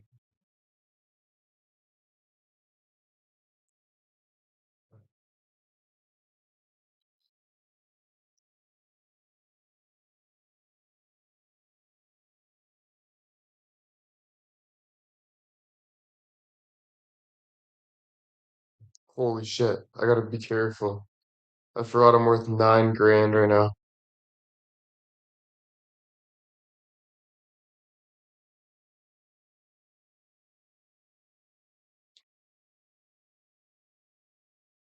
I gotta get out.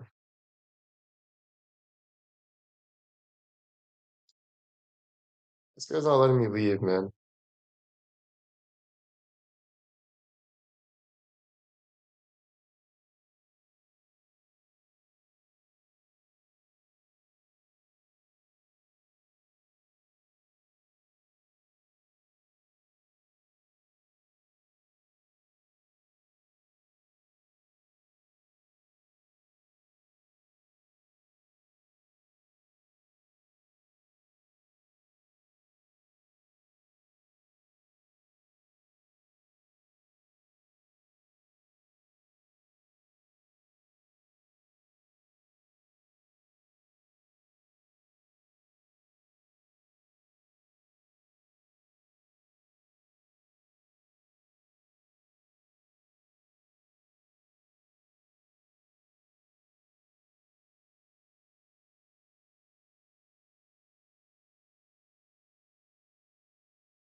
Why isn't it plugged in?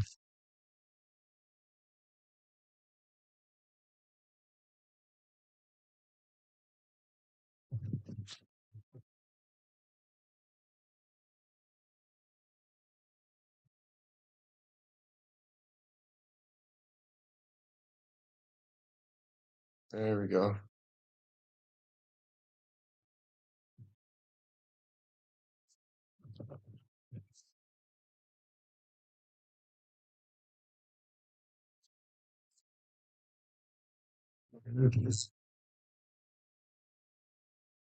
I don't know. Remember, I'm in a motorcycle club. I killed the girl that is the guy owns the motorcycle club. So they're pissed right now. They're like, bro, you just killed my wife, basically. And I'm like, bro, your wife dropped me off on the side of the road. I thought she was an op, you know? And he's like, nah, man. Like, what the fuck's going on? Like, you better grab this cocaine and deliver it on the motorcycle with Jojo because Jojo's got to get to the place, you know? This is GTA, by the way.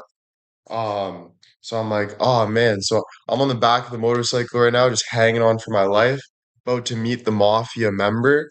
I don't know if he's gonna take me out, but we're risking it. I just gotta stay strapped, make sure I'm smart. I got backup actually, yeah. I got my buddy that I met. I met this other guy, dude. He's my boy. And he's not even a part of the gang, so he's got me. Yo!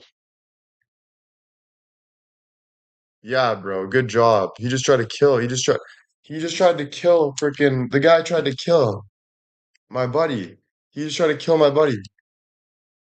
Bro, what are you doing? You dumb prick. Like, what are you doing? How do I leave this motorcycle club?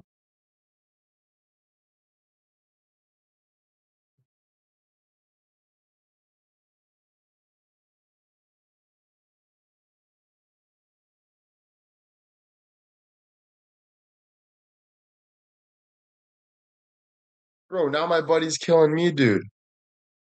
Now my buddy's killing me. Oh my God, dude. All right. Bro, chill, bro. We're boys. Why are you freaking out?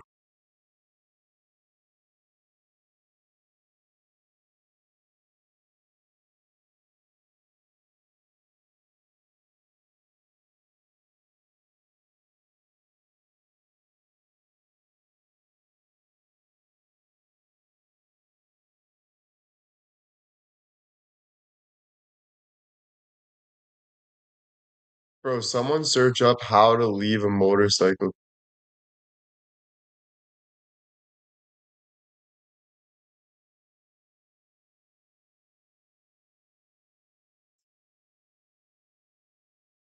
Once you go in, you can't come out type shit, right? Frick, I'm stuck with this motorcycle gang.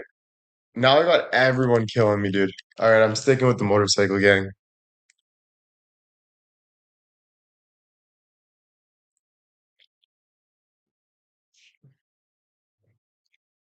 Like Sonya said, you leave dad. Yep. Sonya's a bitch. Never liked Sonya. If it was up to me, Sonya wouldn't be here anymore. That motherfucker. Sonya's lucky. Sonya's lucky I don't get, you know what I'm saying? That motherfucker Sonny. That motherfucker Sonny. Oh, she makes me grind my teeth, Sonny.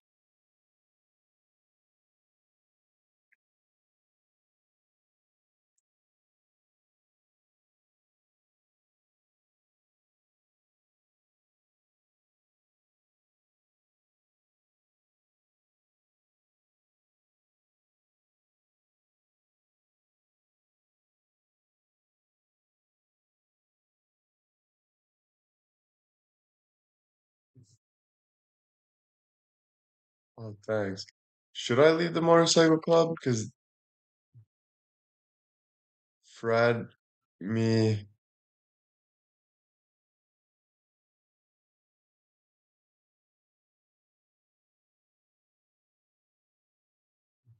Spider Big. I don't know how I killed like the wife though, because you can't kill your own team. So I don't know how that person died randomly.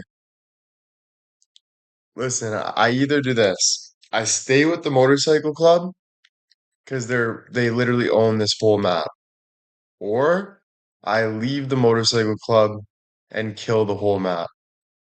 But it's gonna be risky because there's a lot of them. So it's either I risk my whole life. I say stay with them, eh? Just stay safe. Kill them all.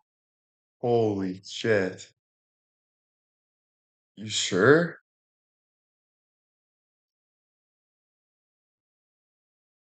I don't know. I'm pretty safe, guys. I got my mansion. Like they're giving me a lot of good shit. Like I don't know if I should leave. Like, you know what I'm saying? Like I feel like I should stay safe and be smart about it.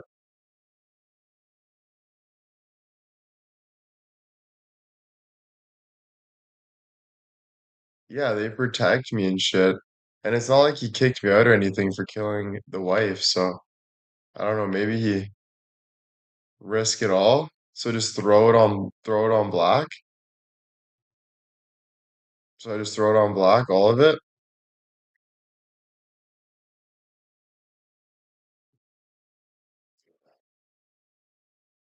I gotta get him back though, because he did kill me. And I never killed him, so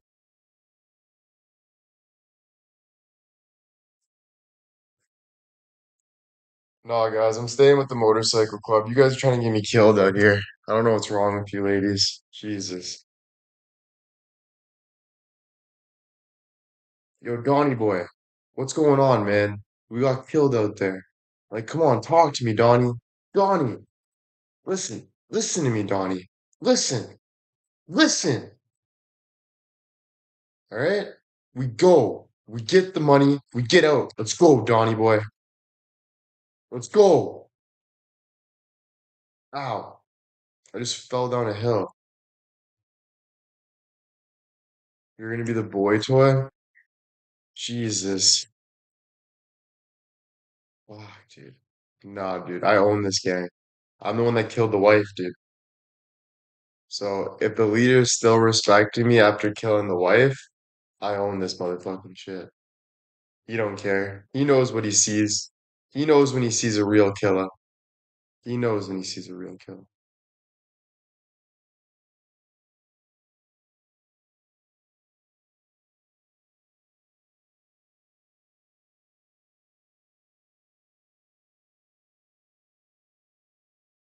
I didn't name the gang. The name of the gang is Stanky Booty.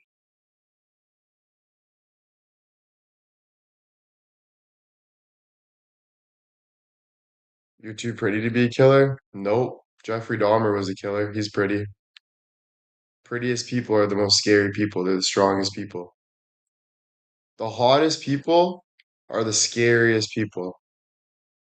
Don't forget it. The scariest, the literally the hottest people, the people that look the literally the best, there's a reason they look that good.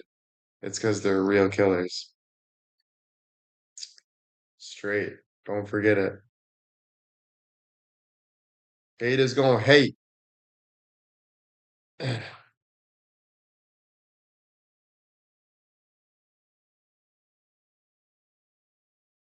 So you're saying you're a serial killer. Do you think I would ever tell social media if I was a serial killer? Like, what are you, a narc? Jesus Murphy.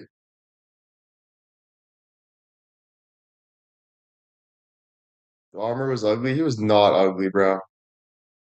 Dahmer was a pretty studly guy.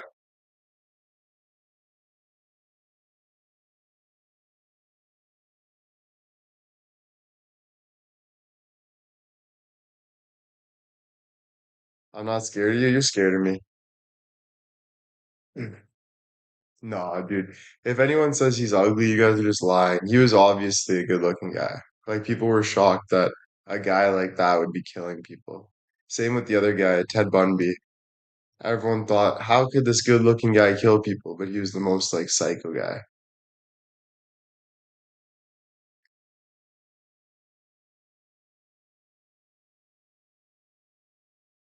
Are you on a bike? No, I'm ripping cars.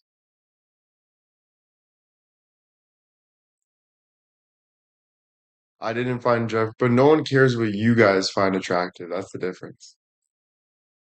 No one cares about your opinions. No offense, but you guys just argue with everything that's said in life. Jesus Murphy. You guys are Twitter fingers. We don't listen to Twitter fingers. That's not how you get anywhere in life.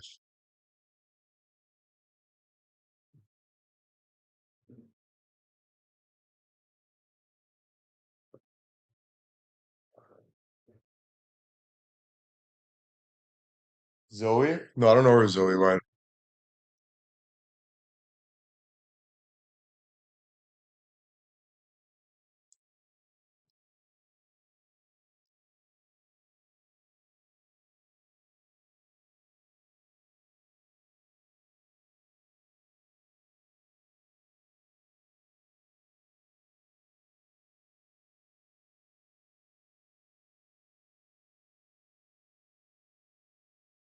I don't let Zoe out ever. If Zoe wants to shit, she shits on the floor. All right? There's no letting my dog out of the house. My dog don't leave the house. Mm. If Zoe really wants to shit, she can shit in the kitchen. Other than that, fuck Zoe.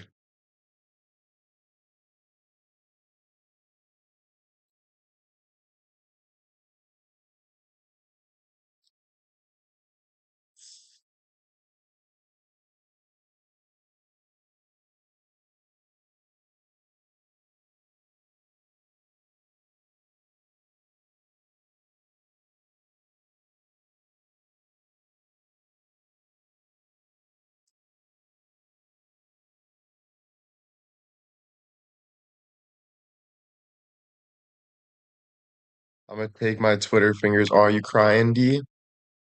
Take my Twitter finger, go up the station, and then go to Gavin's live and flick it the bean.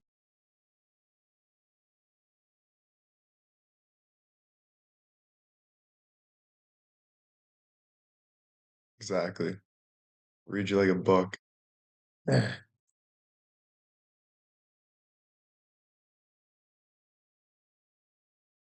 No one likes crybabies.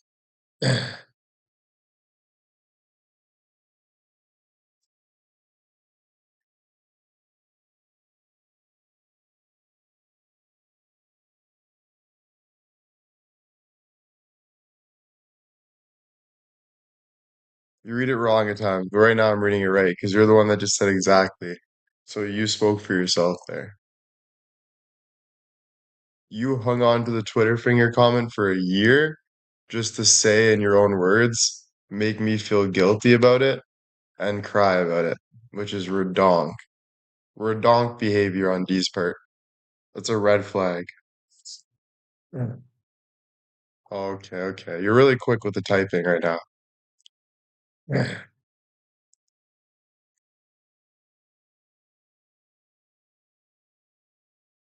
Yeah, take care.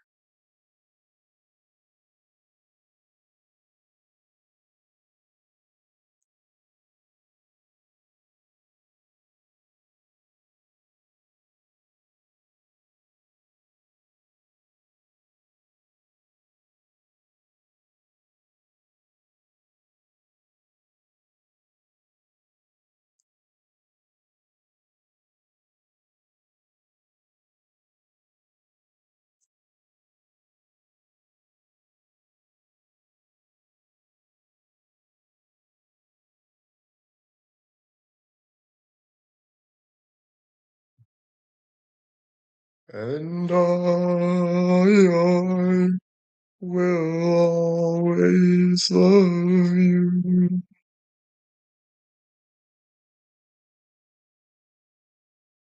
Shoulder's good now.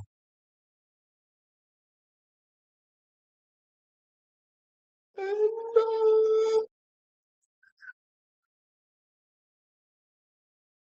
that GIF is sick. That dancing guy.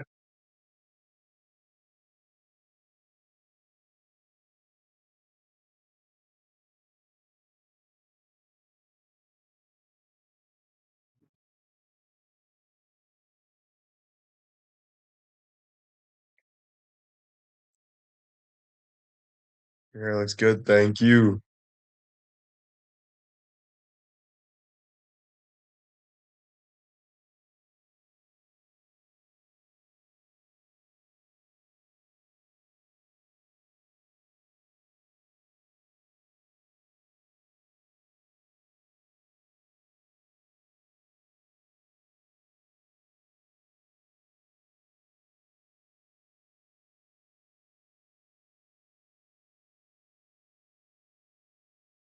I don't think those are ours though.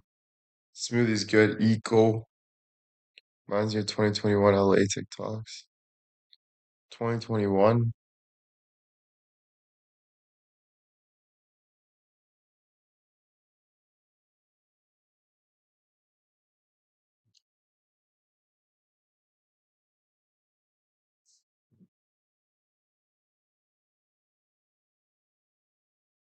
And we will always love you.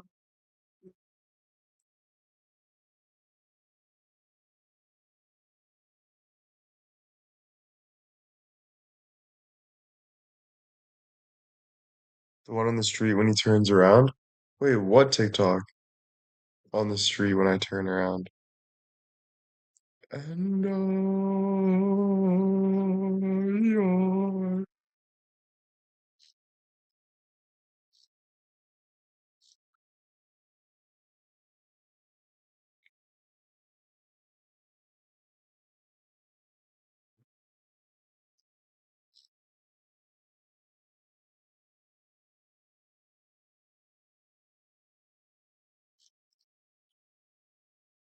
by the palm tree. By the palm tree.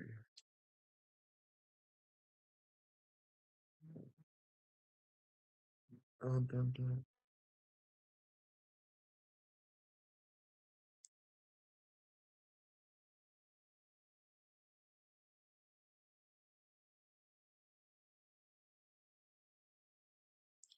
November 2021, you went to Beverly Hills Hotel. Oh, I think I know what you're talking about.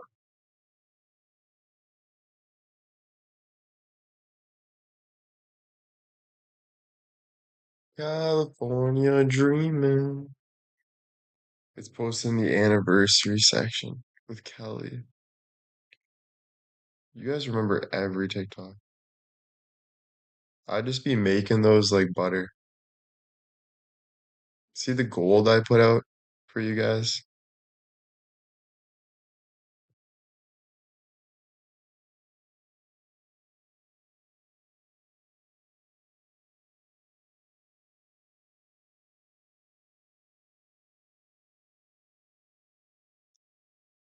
That was gold. No, this is gold. You guys just aren't ready for the next level. That's your issue. Too many people are holding on to 2021, like reminiscing. You guys don't know what's coming next. Greatness. That's what I believe, all right? That's what I strive for. You didn't know the work that I put in every single day to get to that 21. You guys just saw the outcome and took from it like a bunch of savages. So don't forget who William White is and who you are. All right? Don't forget what real work is and what is worked and gained. All right? I'm not saying do anything about it. I'm not saying send me money. I ain't saying doing shit. I don't need that. I'm saying what I'm saying. So just remember.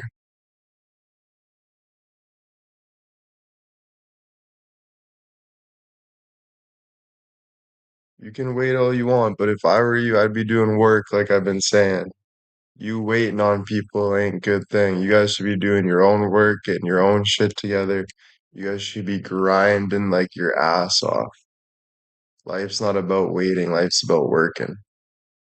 Too many people be waiting, you know? Too many people be waiting for someone to give them a bone. You guys gotta be, you guys gotta be losing weight. You guys gotta be working hard. You guys gotta be following God. You guys gotta be getting your money right. There's no done job, Sonya. You always have to grind. There's no done job. No such thing as a done job. Life doesn't stop. It's not about checking in. It's not about telling me what you did right. It's not about shit like that. That's what I'm trying to tell y'all. It's about moving forward all the time. There's no time for breaks. You don't take breaks. Like this is what I'm trying to tell people, but they don't understand. No days off, no seconds off though. Supposed to always be working on your craft, but not softly. That's the problem with people. You gotta be working hard. You gotta be building that stairway to heaven. You gotta be pushing for that greatness, bro. That's what God wants from you. God doesn't want lazy fucks crying about this, crying about that, sulking about this, sulking about that. You think that makes God proud? God wants you to use your ability and be the best person you can be. That's what God wants. So you got to do that shit. I know it takes effort and it's hard and you have regret and you got this and you got that, but you have to use that energy to move forward. You got to use that energy to be the best version of you. You got to first accept who you are and move forward with what you have. Can't be changing who you are. You are what you are. You are who you are. You got to move forward with that energy now and be the best version of you. You don't need sleep, Rita. You need a new job. If you're working two jobs and you're working too hard, you need a new job. If you're 80 years old and you're working two jobs, you should be already retired by now. You should be set. You should be talking to the right people, setting yourself up for greatness.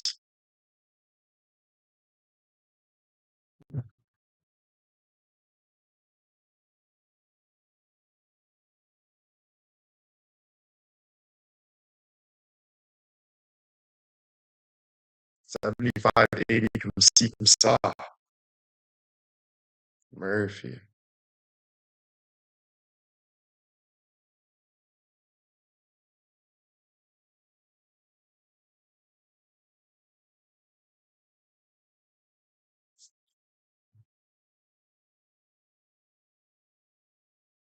You can't get the gym, but you don't need the gym 7 hour. That's the difference with people. This is where people have it wrong. You don't need the gym. You need the work. It's not about what you do, it's about how you do it. That's what people have wrong in this life. They think that everything on the outside is what's building them, but it's the inside that's building you.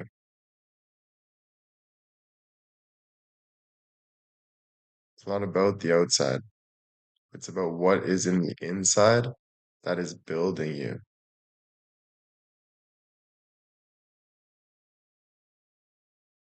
That's what matters. You gotta focus on what matters.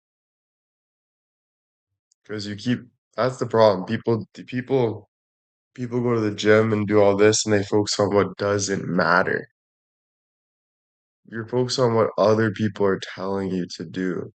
If you want an authentic, real life, the one and only life you have to always be doing what you want to do. Too many people are thinking this, that, and the other, but you're not living authentically for you. And then you end up never doing so. And then guess what happens? You gain regret because you're not doing what you want to do. You're complaining with your friends, you're talking about your regrets. You got the same old sad story that you've been talking about since 1992. Just new people. And then you throw all your problems on other people instead of taking ownership, grinding your arse off, and being the best you can for others and yourself, most importantly. I don't go back and cry about things. I don't go back and throw my problems on people. I take full ownership of my problems and I do what I have to do to get over it. That's what you gotta do too. That's the best way to be. It's the only way to be. Because what else are you gonna do? There's nothing else you can do. Talking about you, Tiff. Talking about you. That's what I'm talking about. Talking about you. Yeah, exactly. Don't let haters bring you down. Don't let haters make you frown. You know what your alignment is with God. You work towards your alignment. Yes, I am. That's why you're shocked.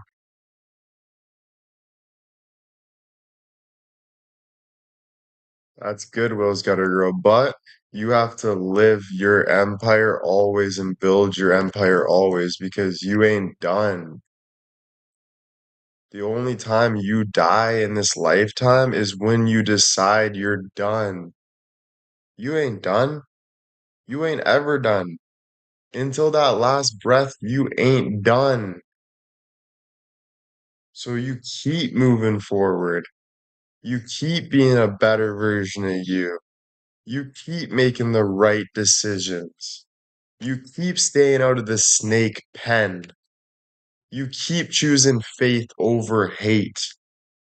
You keep choosing God over the devil.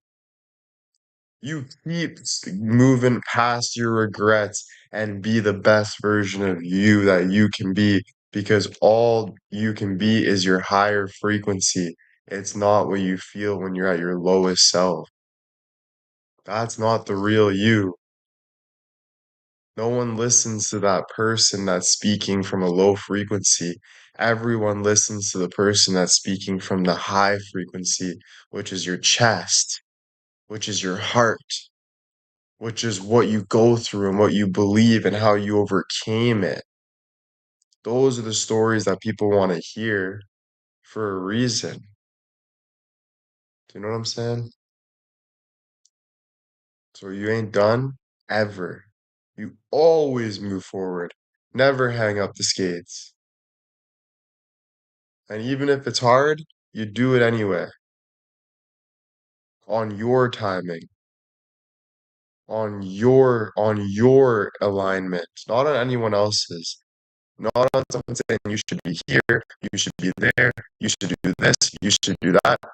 Oh, no, you do what's right for you. You own what is right for you, and you struggle what is meant for you, and you grow what is meant for you, and what is going to be for you. Nothing else. You know what I'm saying? You have to always remember that because it sometimes we forget that stuff and we get caught up in stuff and when you do that, it's not a good life to live and it gets worse. You start going down, you start feeling worse and why do you want to feel that way? You don't want to feel that way, you know?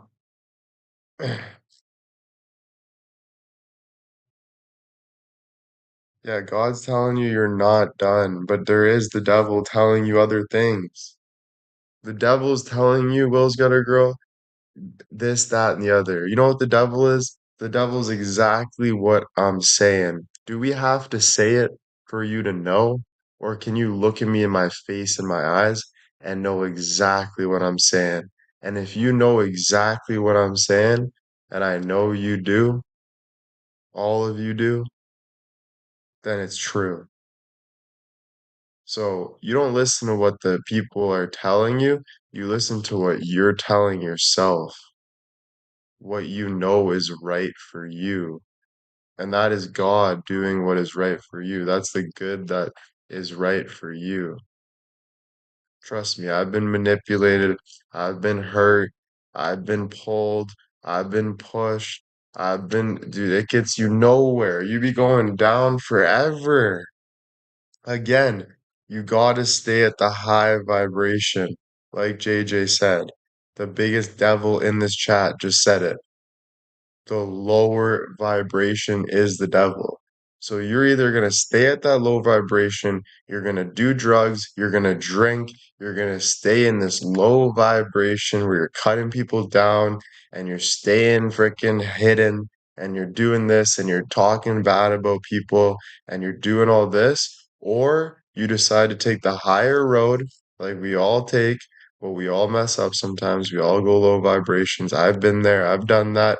I've tried to figure it out, tried to understand myself, but you have a choice to either choose what you want to live moving forward.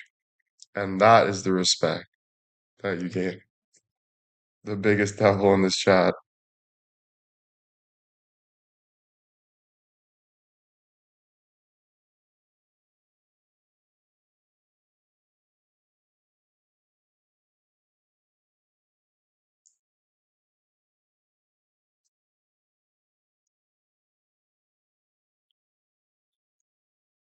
That was a good chat. Good chat. I think why we mess up about things is because we've been manipulated by the whole world. And people say, well, Will, so have you. And I say, yeah, I have, but what is that going to do about how you move forward? What are you going to do about moving forward is the only question you ask yourself today. You don't look back and say, I smoked a pack of darts for 10 years. You say, I'm going to go for a walk and not smoke darts anymore. You do what is best for you and you grow what's best for you. So you don't doubt, like we talked about today. You grow. Doubting is the worst, man. When you start doubting and stuff, it gets worse and worse and worse.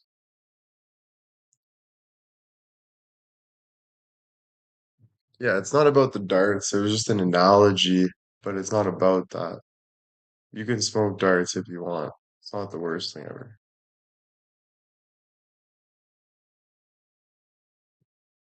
Right?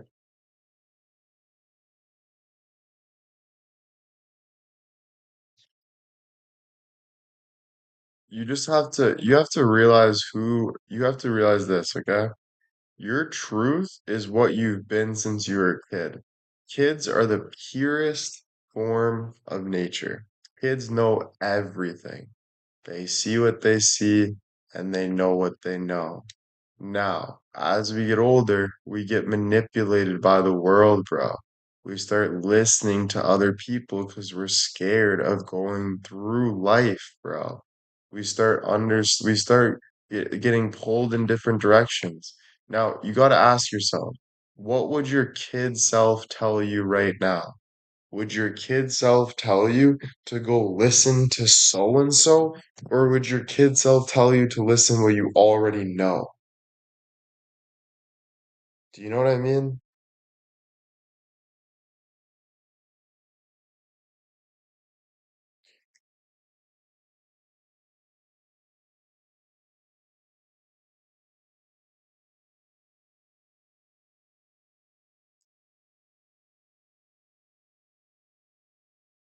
You can't give up on that kid self, though. That's the problem I have with myself so much recently is you can't you can't give up on yourself. Yeah, it's just like racism.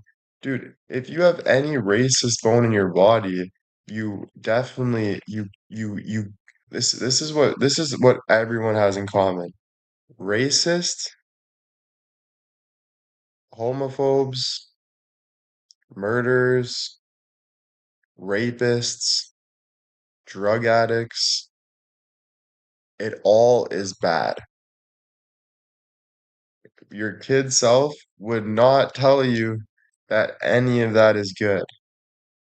But why do people do those things? Because of being hurt and going against something they know they shouldn't do, but they do it anyway. It's like, I'm gonna beat up someone that's not my race, my skin, because they just stole something from me.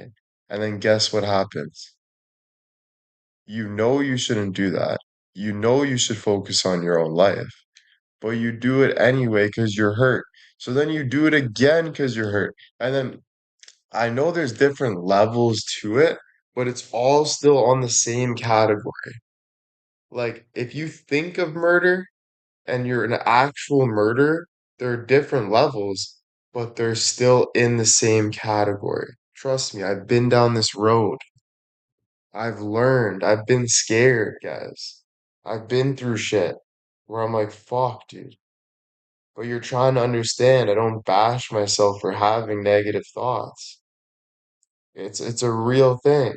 But you choose to be a better person. You choose to do something that's positive to you. No one's bashing you. No one's hurting you. But we're trying to help society. We're trying to help humanity. That's what I learned about life, dude. It's when you're in life, everyone in the world is looking for best interest. So if you look for your best interest, people are also looking for their best interest. So follow what your best interest is, what's going to help you, and the world will work with you, not against you. The only people that are worked against are the ones that aren't listening to their best interest. And obviously that weighs out to I think this is, and that's okay. You do you still. Don't ever think that your path doesn't mean anything because you have a role in society.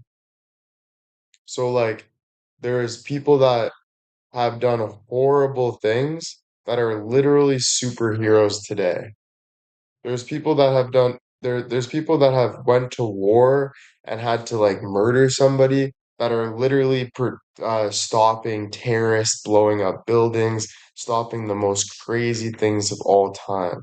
So there's people that had to go through shit and regret shit to understand what it is. So that's where it's not about your mistakes, it's about what you're doing now. It's about how you're moving forward now. That is what life is. That is everything that matters. So but why we don't do that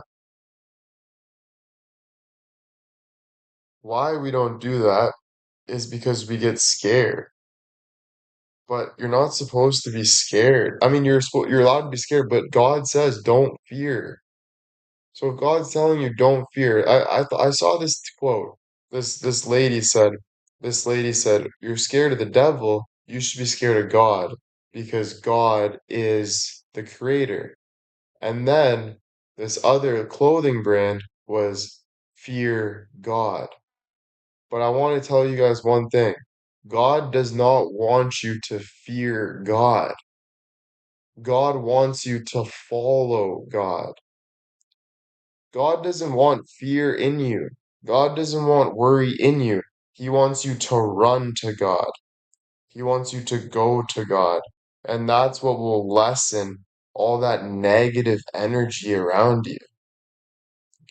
Like the most spiritual people in the world have minimum fear because they're giving it to God. So when while you're holding on to something and stressing about something, they're letting it go. Like that's what I learned. It's like when I was not as spiritual as I should be, I was holding on so much to all these negative things. As soon as I decided to be spiritual and follow God, everything left. Not everything, but I'm saying like you're like, wow, why was I sitting there worrying when I have God? So it's just like it's a reminder to be like that. You know what I mean? And again, it's all a choice. It's what you choose to do. It's what you choose to do. It's not anybody else's choice. It's what you choose to do, you know?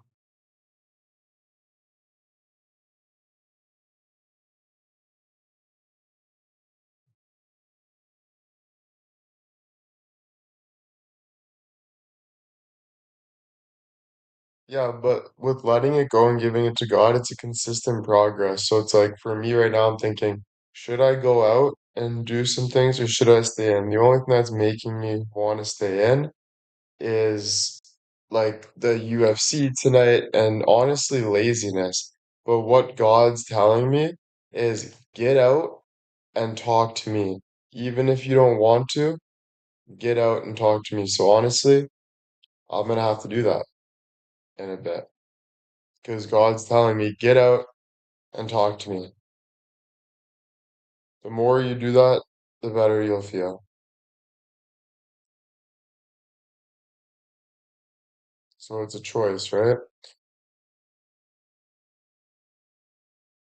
My day's been good. It's always good. It's always getting better. You know, people hate, people manipulate, people do this, people leave, people do this, but everyone knows the truth. And it doesn't matter. You can't get distracted by numbers. You can't get distracted by things. You only have to have faith in the Lord. Because when you have faith in God, everything works out for your benefit. When I blew up, everyone attached me to me because they wanted to know how I did it, right? But that's savages. You don't listen to things like that. You listen to the word of God. Okay? So it's no matter what you're doing in life, it's not about no matter what you're doing in life, it's not about what you get out of it. It's how you move forward with it. So like it's like what God tells you is He tells you to trust your instincts. Like you don't listen to worldly desires. You keep choosing to trust your instincts, and that's where you find God. You find God from trusting your instincts. You find God from trusting what's right. You don't find God from anything else. Because too many times we focus on those things. We focus on the numbers. We focus on things that are only making us go in a cycle.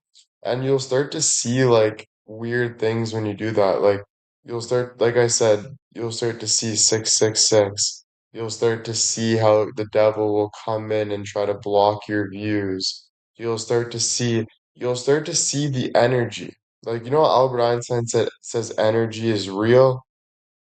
Yeah, well, it gets as serious as that. Energy is very, very real. So there's negative energy and there's good energy. There's God, great energy, good energy. There's the devil, bad energy.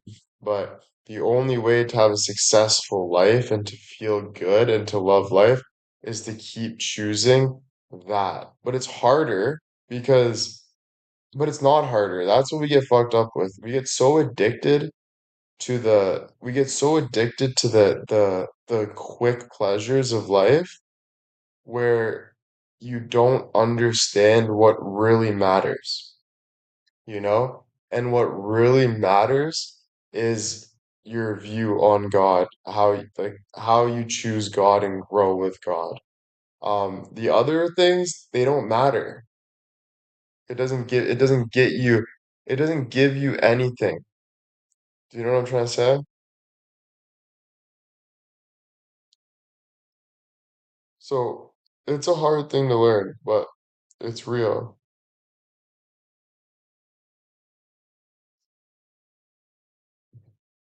It's a discipline. It really is a discipline. Um, because, but it's a journey too. So sometimes we think like, oh, but why can't it be right now? Honestly, what I'm trying to t tell myself lately is just enjoy the journey. Enjoy going through what you need to go through to work through what you need to work through and enjoy what comes out of it. Because it's not like that's what life is. Life is that journey of figuring out, oh, this isn't meant for me, and figuring out this is meant for me. Like you learn. You know what I'm saying? Yeah, the ego always fights with the soul, 100%, 150%.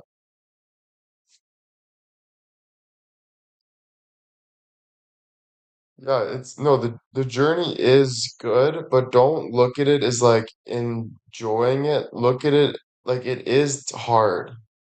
But yes, you start to enjoy it, but don't think like your first thought on it should be it's hard because it is hard to choose what's best for you, but like then it gets like the more you choose something that's hard for you, the more it builds your muscle and becomes something that becomes you, you know? So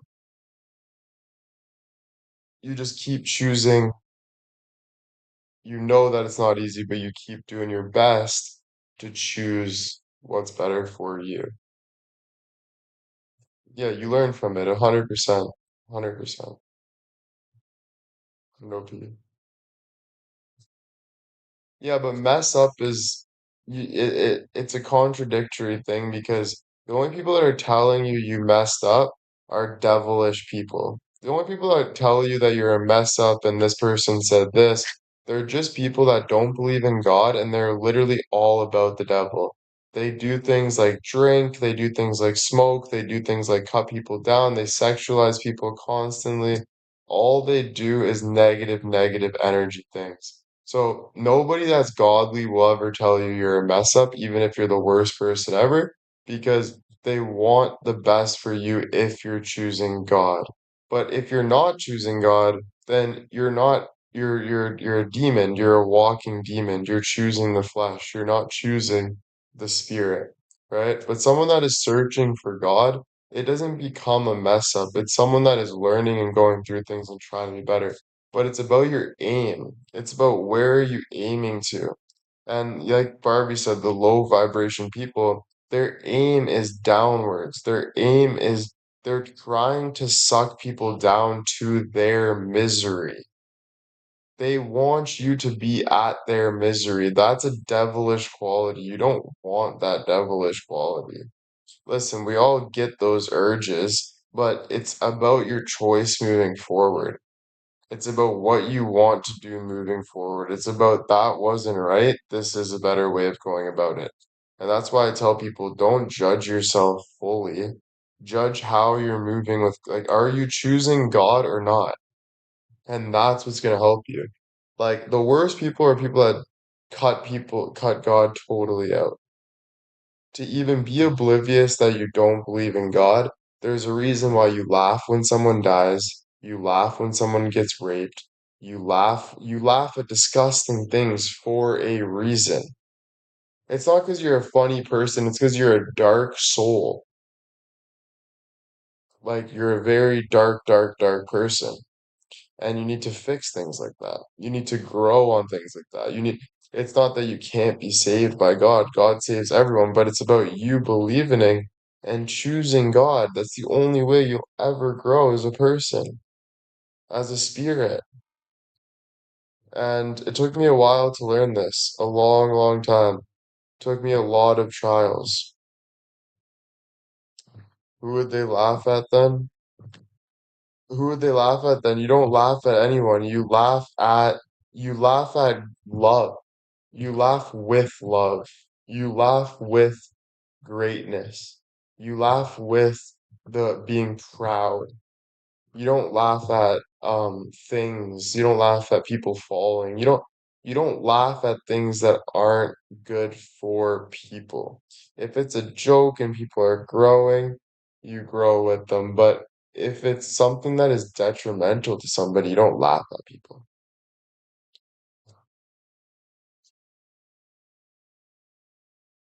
Always knew God since I was a child. People knew I was chosen by God in a lot of ways. That's why friends and everyone was like, who's this Will guy? But most of the devilish people were the doubters. All my people, the most of the people that are totally with God, like a lot of my big supporters, they're all like very high up in companies, very good people. They do very good things. They talk about God, they help people, they support people, they grow, they don't cut people down. Their whole personality is more like that. I meant who would laugh at people who were in a bad way? Who would laugh at people? A lot of people. There's a lot of bad people out there. There's a lot of devilish people. If you know anybody, I think you obviously do. I don't even know why you'd ask that question, to be honest with you. But yeah, you know what I'm saying. There's a lot of people that can be like that, and it's very bad behavior, and they know it themselves. They know it themselves.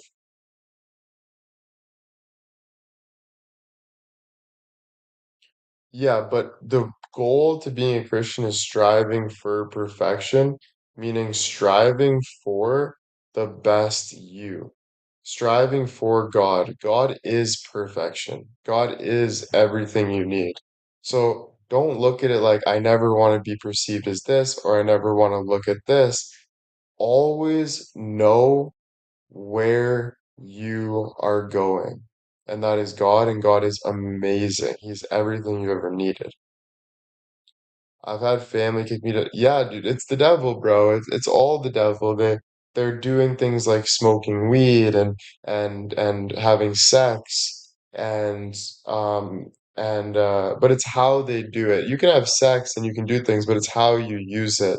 They use it at a low vibration. They cut people down. They say disgusting things about people. They throw people under the bus. They're not people that are actually searching for a higher meaning and helping people grow. They're people that are just very destructive people. They don't care about you. They don't have the soul that you have. They don't have the they don't have that help and that soul that you have. They don't care. They're not nice people. They don't care.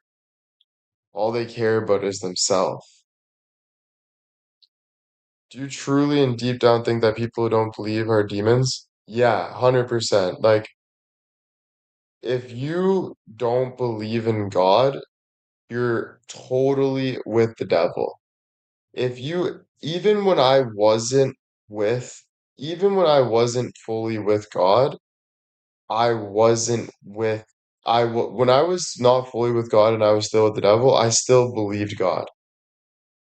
I still knew that there's a higher power in God and God is good, but I was just going through what I need to go. I would never, ever even say out of my mouth, I don't believe God. You sound so ignorant and so stupid. Like when I look at you, you look like a bottom feeder. You literally look like you grind your teeth on the bottom of hell and you manipulate and you control and you have everything jealous in your bones. You're disgusting. It's disgusting, disgusting, disgusting. Bottom line, I think it is the most disgusting behavior, and there's no searching for a higher meaning. There's no greatness in your life. All there is bringing people down, and you're a very low vibration person. Genuinely, yes.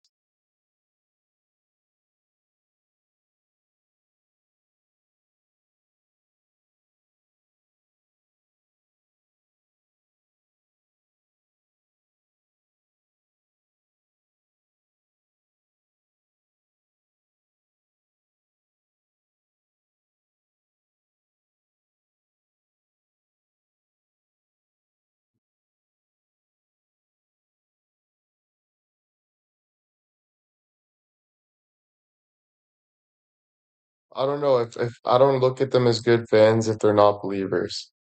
If you don't believe in a higher power, I don't look at you as a good person in general. I'm sorry, but I don't. You can cancel me, you can hate me, you can do whatever you want. If you don't look at God and think that's something I like to search for and that's something I'm grateful, I don't look at you as a good person.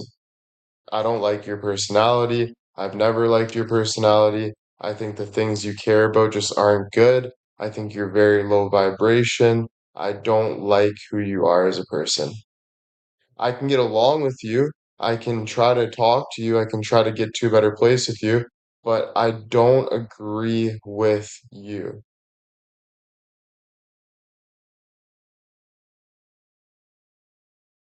That's just not, that's not something I live for. That's not something I agree with.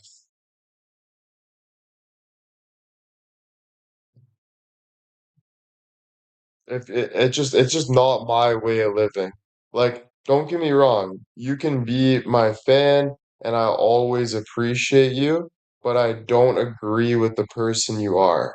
If you don't look for a higher spirit and you don't love God, I don't like the person you are.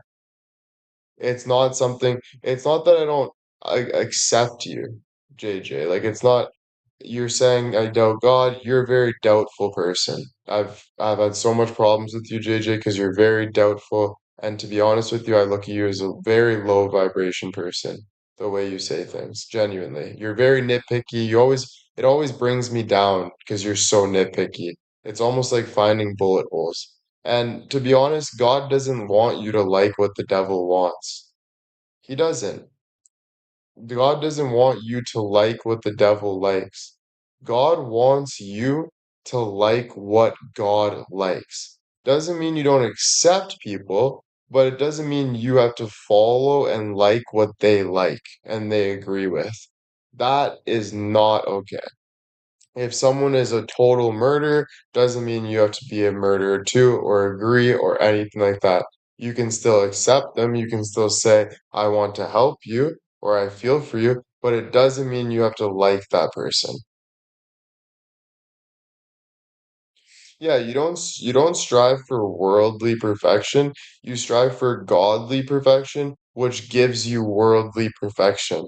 Your heaven is made on this earth. So when you strive for godly perfection, that is what gives you worldly perfection. But it takes believing, it takes following, and it doesn't matter if you're out in nature, it doesn't matter if you're right here. It matters how you feel inside, who you are as a person, what you're going toward. It matters what you're following. And that gets me to the point where I'm telling you guys, it's not about, that's why I don't agree with people that don't believe God or don't like them, because you're not following the right thing. So how can I ever like you? I'll never like you. I'll like that you make fun and you joke around and you fucker. Yeah, yeah, yeah. But at the end of the day, it'll never be something that I agree with. It's not something I like. I'll never sit down with. It's not who I want to be around. Very scary people. Very, very scary people. They're people that you will do everything for them just to turn around and hurt you. They don't care about you. They care about themselves. They're bloodsuckers. Well, because someone challenged you doesn't make love ever. It's what I believe, though.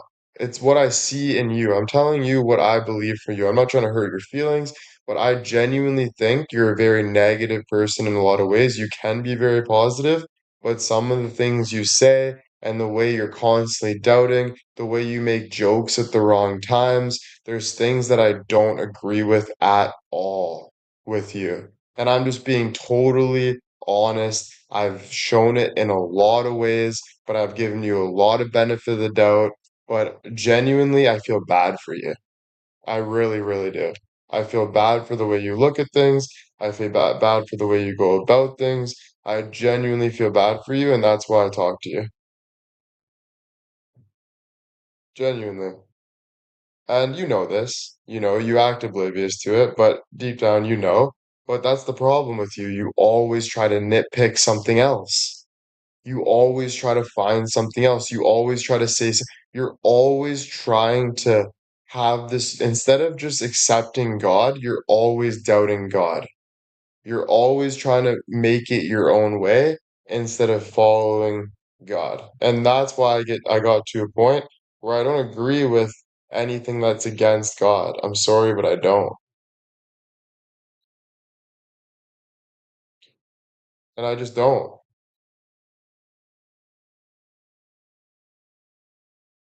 It's not where I'm going in life. You know, we all have intentions, right? So where are you going in life? Where are you striving for? What are you striving for? That is what makes you you as a person. It's what makes you you.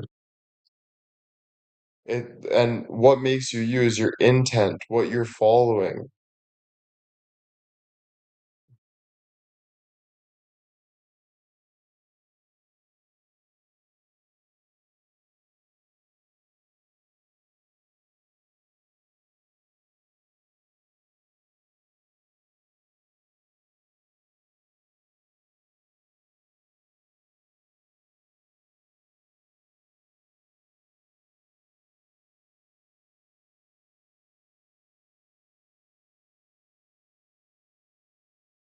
Ways to seek godly perfection. I've been in nature, I've done this, I've done that. It's how you talk to yourself, it's who you are. So if I hold back and I accept things that aren't good for me, like I accept things that I know aren't right for me, that means I'm not searching for God. If I know that I can control my health because my health, let's say I had cancer and I'm dying, and I know God's telling me not to fear because you know what's best for you. But if you're still fearing and doubting and hating, you're not fully believing in God. So to be perfect is to face God right now head on. That means sacrifice. That means someone might kill you. You might die of cancer. You might be hated all over the world for spreading the word of God. You might have the worst of the worst, and that is just what God is. It means sacrificing what you are to what you become. And that is how you get perfect with God. There's no other way to perfection with God. So, yes, you're not going to be perfect all the time, but why not try? The whole point is to get to that place where you're trying, not making the excuse constantly, because then you're not getting anywhere. You're not going anywhere.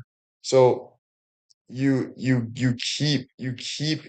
set the seed, you set the intention, and you work towards it. And it's accepting what God is. So when you do sin, you are punished. When you repent, you are forgiven. When you Everything you do has meaning when you're living with God. When you're not living with God, nothing has meaning. Everything's meaningless. Everything's trying to make your own way of meaning. That's not being with God. Being with God, you know that everything you do has meaning, which gives you more pressure, which is 10 times harder. JJ, you're very mad because of how good I'm speaking about God, and that is what I'm talking about. It shows who you are as a person, how hateful you are as a person when I'm feeling good and talking about God. And it's very disgusting behavior. I never bashed you. I said something that I believe in. I've said it to you multiple times in the past. Multiple times. I brought it up multiple times. But for some odd reason, you're taking it that serious right now because I'm totally standing up for it. No, you've said to me what you talk about poorly. You've talked to me so poorly, JJ. You nitpick, you go around things, you try to make things you try to say things when it's not appropriate, and I give you every means to say, you try to make this your way, this is not your way. This is my social media, my thing. If you don't like it, you don't be here. But you're showing your character because you'll go to the detrimental end of death just because you're not getting your way, which is to me disgusting behavior. Just I call it how I see it, and that's bottom line. And I'm telling you right now, I'm not gonna have people advocate for me, so people please don't. but I know a lot of people in here know exactly what I see, and you see it exactly the same way. But you're the first person to go up and say, "Oh, it's bullying, you're talking to me poorly, blah, blah, blah." You don't take it and leave it. You straight up just don't believe God. And that's just bottom line. You straight up don't believe God, and you go around every bush to not believe God. You talked about it. You said people get treated poor in religion. You said people get treated poor here. You always talk about the negatives instead of talking about the positives. You should host a witch trial. Only a witch would say that. So it shows who you are, right? Shows who you are. Who says something like that? You should host a witch trial. Not a godly person. That's 100%. So it shows exactly how you've been treating me for a long, long time. I've let you get away with it for a long, long time, and it's disgusting behavior. I'm sorry, but it is. It really, really is.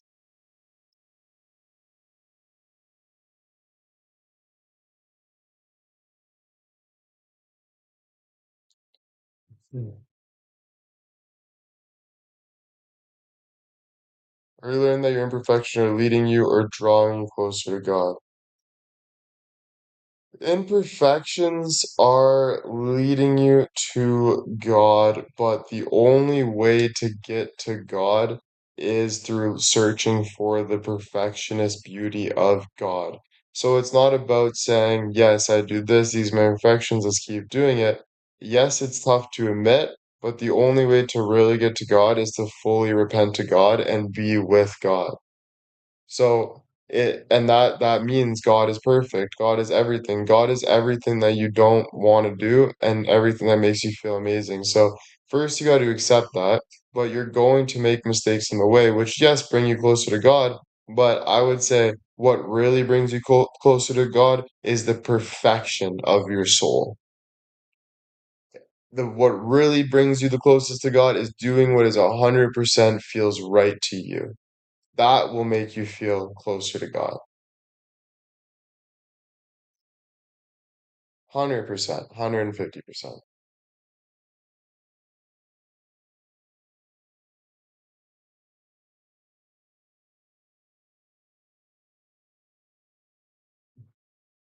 I just need to talk about the glove theory about faith. No, I haven't.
Do you think fear One sec, I'll read your question one sec. I'm in a challenge right now. This guy's killing me right now. It's like reverse the longest you can reverse. And this online guy just keeps going like without crashing the car. And this online guy he just keeps going behind me and drifting around me at the perfect timing where it's like, oh, you're gonna crash, and then like goes away. Dude, he's actually making me laugh right now. He was scaring me at first, some random guy, dude. Because I'm winning the comp right now. Yeah, he's just messing with me. And now he's gone.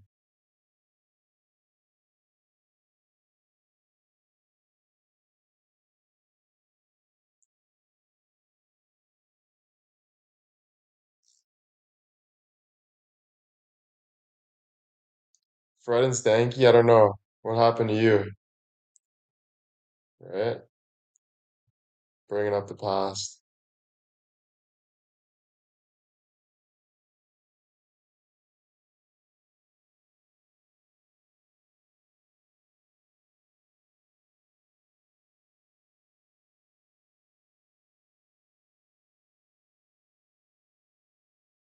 Alright, that is good.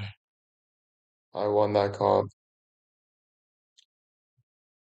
Okay, Sonya, like holy shit. You were you have faith in God.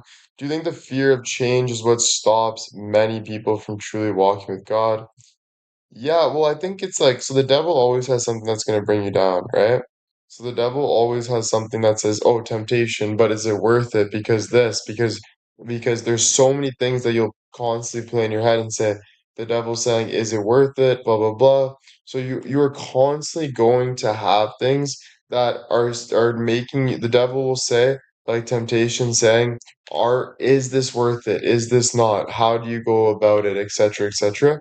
So that makes you just think, oh, like it's not worth it. So yes, ultimately it's the fear of stepping into the good of thinking, is this worth it? Right? But it's the only way you'll ever speak up for yourself and get over the devilish worldly things is if you follow God, even when you feel the pressure on you. Because it's nothing is as fearful as living with the devil.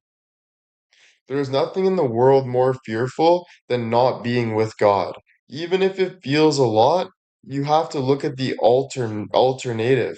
The alternative is not living with God. The alternative is being hateful. The alternative is being around people that don't like have your best interest.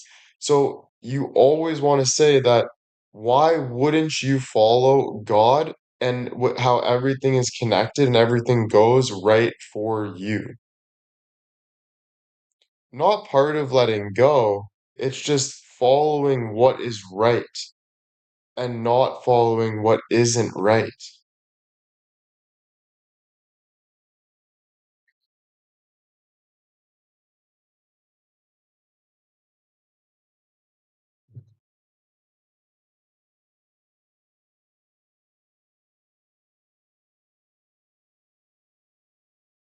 right?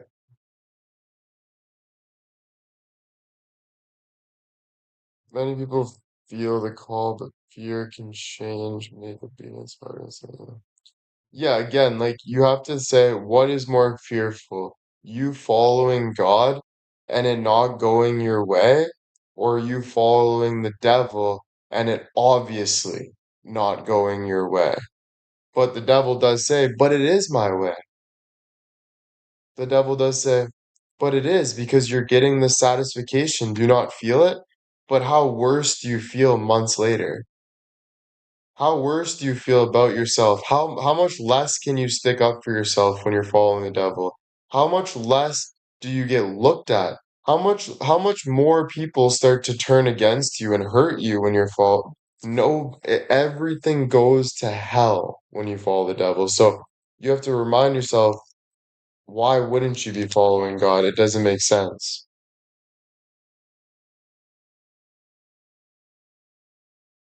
You have to do what's best for you, but that's your relationship with God. So you're not supposed to listen to people. You're supposed to listen to God. You're not supposed to listen to people, you're supposed to listen to God. What is God actually telling you what to do? You're not even supposed to listen to yourself, you're supposed to listen to God.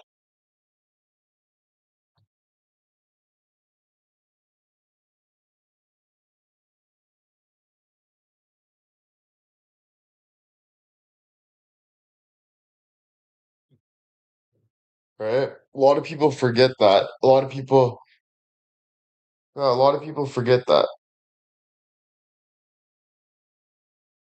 But why people don't listen to God is because the world has frowned upon God because that's what the devil does. They make you feel guilty for following God because they're jealous that you're following God. The devil is jealous. The devil is hurtful. The devil manipulates. The devil drags you down. The devil doesn't want the best for you. The devil wants the worst for you. What about people who aren't Christian but are a part of another religion? I don't care what other people do. I put God as God, and Jesus Christ is someone that helps me a lot of the time. But who do I talk to? I talk to God. I don't have to describe my God to you. I don't have to explain my God to you. I don't have to do anything I don't want to do because it's my life. But God is God for me, and that is bottom fucking line. The God that tells me what's right and wrong is the God that I speak for. If you're saying that people are trying to make me feel guilty, you're the one making me feel guilty. If that hits a string, if these are hitting nerves for you, JJ, it's telling you what you need to work on. It shouldn't hit a nerve for me speaking up about myself. It shouldn't hit a nerve for me saying what I'm saying. This should not be something that you should be fighting against because most of the world actually is going against God. So you're just totally wrong. Most of the world actually is very demonic. If you look at most of the world, we are selling sex constantly to kids. We have commercials that they emphasize sexual words that literal kids are watching. Our whole social media page, advertisements included, are sexual cartoons in a subjective, low-key way.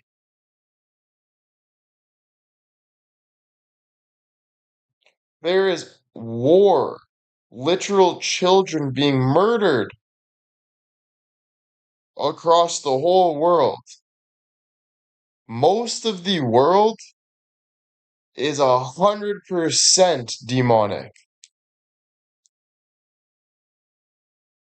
There's a lot of good, there's a lot of God in the world, but most of the world is demonic.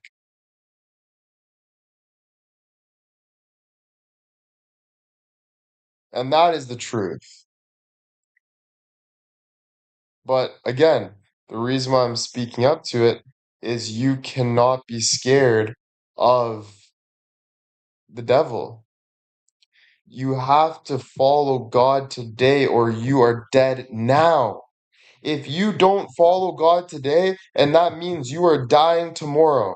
If you don't follow God today 100%, you are missing out on God's good. You are missing out on God's good and you are not living. It doesn't matter if you're dying tomorrow, you need to choose God right now before it's too late. Fully, fully, right now. Do or die. Don't look back. Don't feel bad for it. That's the problem what the devil does. He makes you feel bad. Do you see a song you're trying to have young people become more spiritual? 100%, but you know how easy it is for younger people that are talking about spirituality to not, the devil to not snag them? I've done it. Dude, it doesn't matter how much it's going. Do you know how easy it is for the devil, no matter how spiritual it is, to take you up like that? They put one beautiful woman in front of a young 18-year-old guy's face, and that 18-year-old guy gives up all his values in a second, no matter how much he's talking about God. You give that guy $1 million contract, that 18-year-old is giving it up in a second. And he'll make excuses the whole time to follow the devil because that is how strong the devil is on this earth. It is that easy. So it's not about celebrating what's going on. It's about growing to what needs to be. It's about being what needs to be.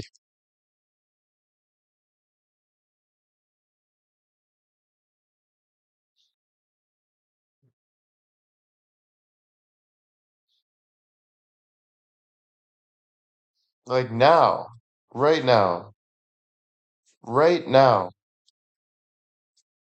not tomorrow, not the next day, right now.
Oh, thanks.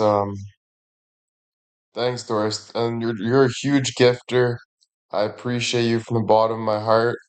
But listen, the reason why I speak about this, guys, is not because I'm trying to be rude. It's not because I hate JJ, all this bullshit everyone thinks. Not everyone, but I'm just saying whatever she thinks. This is just my passion. This is what I talk about. I never talk about things seriously. Like, I'm not talking about it like personally, I'm talking about it spiritually.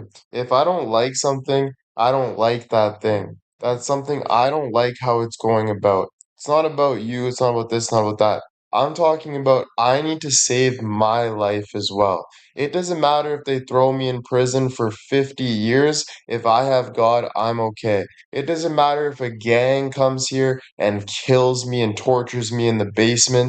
I have God with me. It does not matter what I go through when I have God with me. God is everything and all powerful. And the more people remember this and the more people follow this, the better your life's going to be. The more real your life's going to be. Like your life is already going to end at a certain point and we don't know when it's going to end. So you need to choose God fully right now and keep choosing God and keep loving God all the time. And that means do what's right for you and God. That's it. No other way around it. When God tells you no, you follow God. When God tells you yes, you follow God.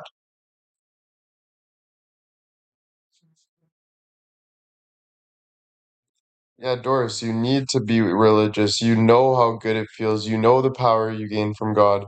You know how you feel with God. You know how spiritual you feel. It feels like when you're with God, you feel like your soul is leaving your body and you could literally die right now and you're okay with it. That's how powerful God is.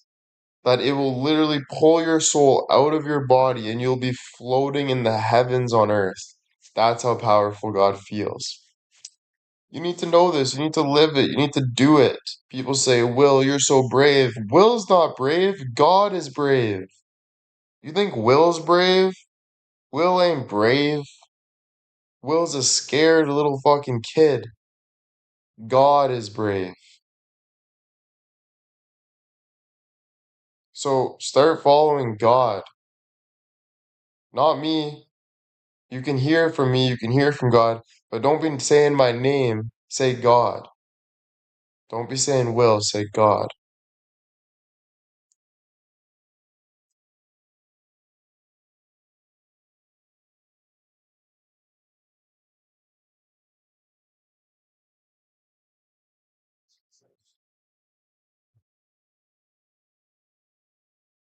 It's about when something happens to you, good or bad, you say God did. If I wake up tomorrow and my social media is canceled, I say God did. If I wake up tomorrow and I'm going to prison, I say God did. If I wake up tomorrow and I gotta go find a new job, I say God did. If I wake up tomorrow and I got cancer, I say God did. If I wake up and the love of my life meets me, I say God did. If I wake up and I wake up with $10 million, I say God did. If I wake up and someone beats the fuck out of me, I say God did. Everything that you go through, everything that you experience, God did. That everything is God. Everything and anything is God. And that's where you'll be powerful. That's where you'll love yourself. That's where you won't let the body eat you up. That's when you won't let temptation eat you up. That's when you won't be hurt constantly. God did.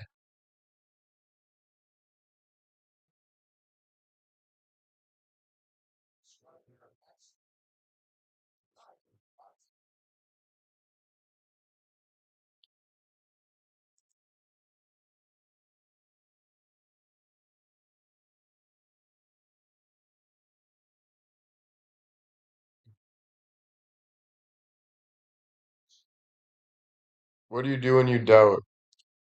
Well, you'd put it this way, right? For me, there's temptation and when you give in to temptation, you doubt.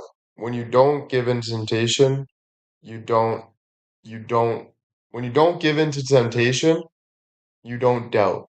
When you give in to temptation, the devil says, "Is it worth it?" Because it feels good, blah blah blah. You're giving in to temptation. Just like your parents used to tell you, don't smoke, don't drink, because people are gonna say bad influence are gonna come up to you and say, "Come on, it's fine. We're partying. We're young. We're in high school. Live a little." You see what I'm trying to say? You see that temptation? You see that feeling? You understand what I'm saying? That is when you start doubting. You're right. Does my school really matter? Does sports really matter? Does my health really matter? You start to play this, does it really? Does it really? Does it really? But deep down, you know it matters. So that's what God is. It's knowing what's good for you. God is just taking out one word of good, which makes it more, it makes it better. God is just taking out one letter of good, which makes it center. It's God. It's what's good. It's what's great. It's what's fantastic. It is everything. It's God. It centers you. It is the what you should be doing, no matter what.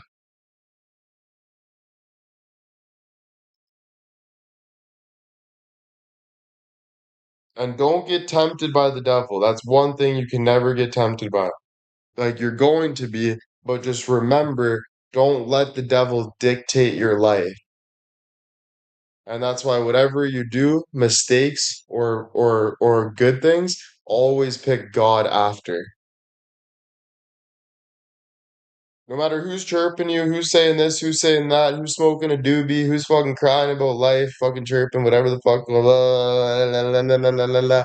They're all losers. Losers. They know it. This person knows it. That person knows it. Sally across the street knows it. They know it. Their parents know it. Their fucking God knows it. Don't let anyone tell you whatever you do, good or bad, pick yourself up and say, God did it. Follow God. Don't let other things, temptation, people dictate, the devil dictate your life, your God, your good, your all that. Because they will. They're going to try to ruin you. It gets crazy, but guess what? It's beautiful. When I talk about beautiful, I mean it's so real that the high you get from being with God literally feels like your body is floating to the heavens of Almighty. It literally feels like a stairway just drops and you can walk into the motherfucking clouds. There's nothing else worth it on this world than following God. Nothing else. The most beautiful thing you can do for yourself. And I thank God every day for putting me through my struggles and putting me through what I go through because I say, God, how the fuck did you do this to me? How the fuck did I get through this? And all I can say to God is, God, thank you, because I wouldn't be able to talk like I'm talking to 200 people in a live when they thought I was just pretty boy dancing, making fun of me, taking my shirt off, having fun with me, fucking with me, manipulating, coming and trying to tease me and do this, playing with me, doing all these disgusting, devilish things. They thought that that was me just to have God right in front of their face right now. And all I can say is thank you, Lord God, thank you. Because I never thought I could even be this person who I am right now.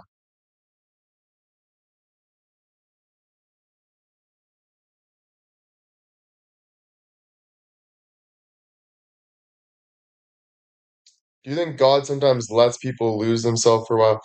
God lets everything happen, bro. The children that just died, God let that happen because guess what? What is even better than dying when you're a children and going to heaven? How pure is that? Imagine if you were a child and you know how pure you are as a child. Imagine you died and went to heaven. How even better is that? Imagine the curiosity when you're a child and you go to heaven, how beautiful that is. God lets everything happen for a reason. We got angels everywhere living the best lives in the world. Everything that we go through is for God's will, and that's what brings us to a better place. This earth isn't even close to what everything is. Earth isn't even close to what the heavens are. The heavens are the most beautiful thing ever. What we think is bad is not what God's plan is. We don't know God's plan. God's plan is so beautiful, so gracious, so amazing. It's something we don't even fully understand. It's just boom. Thank you, God. The devil makes you worry. The devil makes you complain. The devil makes you do this. The devil makes you do that. The devil makes you do all of that. That's the devil.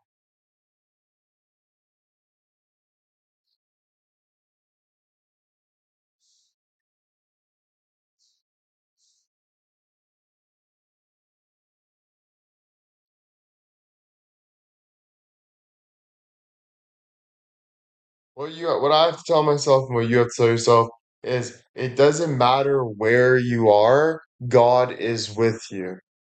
So it doesn't matter if you are in the nature, if you're in a basement dark with rats, if you're in the hospital dying of a disease. You need to get used to being with God everywhere you are. Doesn't matter what you're doing, it doesn't matter where you are. It matters about remembering that you are with God right now, and His plan for you is bigger than your plan.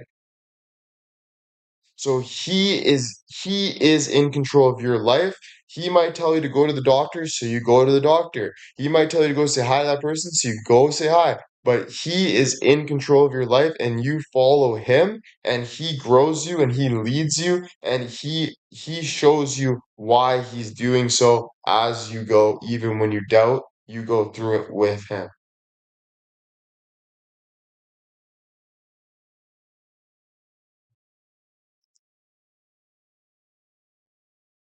And wait till how easy it is to get rid of people.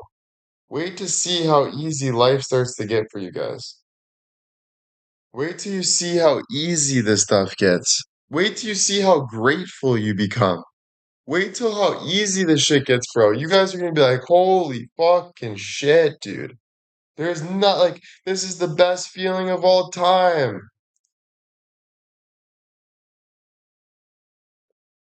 There's no way, there's no other way to live.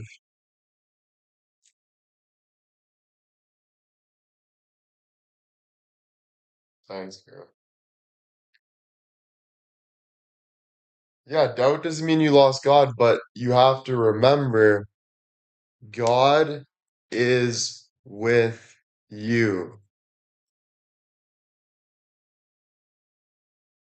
So don't seek him. He's there. He's right here. He's everywhere. He's everywhere. He's the video you watch, he's the negativity you watch, he's the wall that you stare at blanklessly, he's the worries you go through. God is always with you no matter what. Believe in him and learn to love him. Learn to love the struggle. Learn to love what you go through. Learn to love him. Learn to love the weirdness of it, the confusion of it, the growth of it, the crying, the hardships. Learn to love it so deeply that it gains your connection with God even deeper and even stronger and even more beautiful. Where people are calling you a psychopath, guess what? They were going to do so anyway. They were going to do so either whatever path you picked in your life, they were going to do the exact same thing, if not worse. But guess what? Now you got God. So their opinions don't matter. Only God matters. Your opinion doesn't even matter. Only God matters. Do you guys pray every day, or is it enough to practice kindness and show others love? Not show God love. It's not about sitting there and praying. It's about you pray through your actions. You pray through your wonder. You pray for searching for God. Like Fantilli said, the seeking. You pray from just following God. You pray by following God.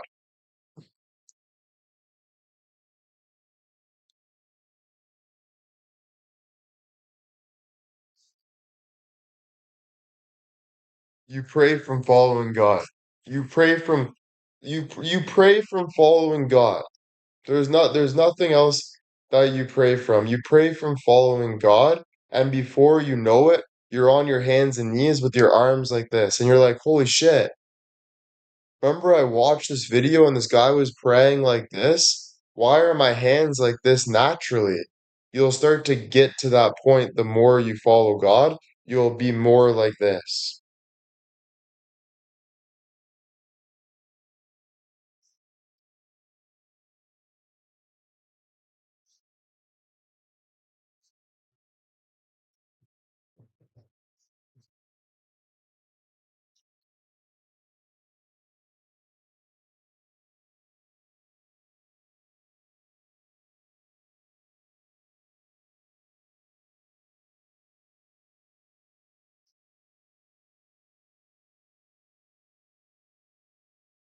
Yeah, doubt can show you where trust being built, but you have to learn to love the doubt and love the getting lost. Because when you really start to believe that all you have is God, and you force that belief on you, where it's like you know that the force of God is what you need, you start to get okay with the doubt more and more. You start to love it because you know how much it finds you after. I know I'm watching the Sabres game. And I'm gonna be honest, I do have a weird feeling, Kel, that yes, the Sabres just scored, but just mark my words right now. I don't know if I'm right or wrong, but I'm just gonna tell you, the Sabres fucked up for scoring 1-0 that quick in Montreal. Mark my words, I could be wrong, but I'm telling you, to disrespect Montreal at home that quick, I have a very bad feeling for the Sabres. And listen, I'm not a Montreal fan. My dad's a Montreal fan. I don't know. This is just my quick analogy that I don't think Montreal is going to take that lightly at all.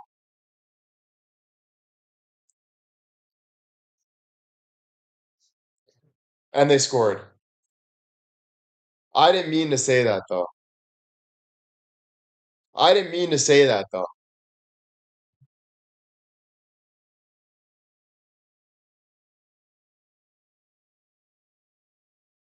I'm telling you, you score that quick against Montreal at home,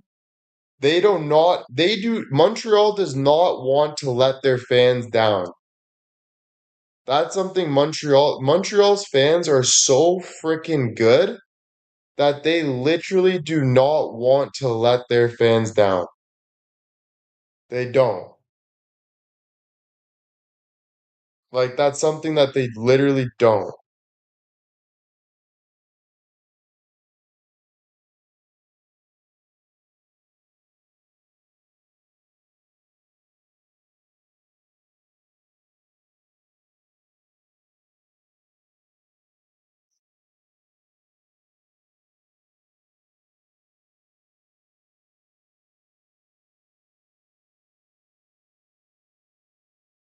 Right when I said faith, bro, that was insane. But I'm that aside, it's 1-1, there's still a game.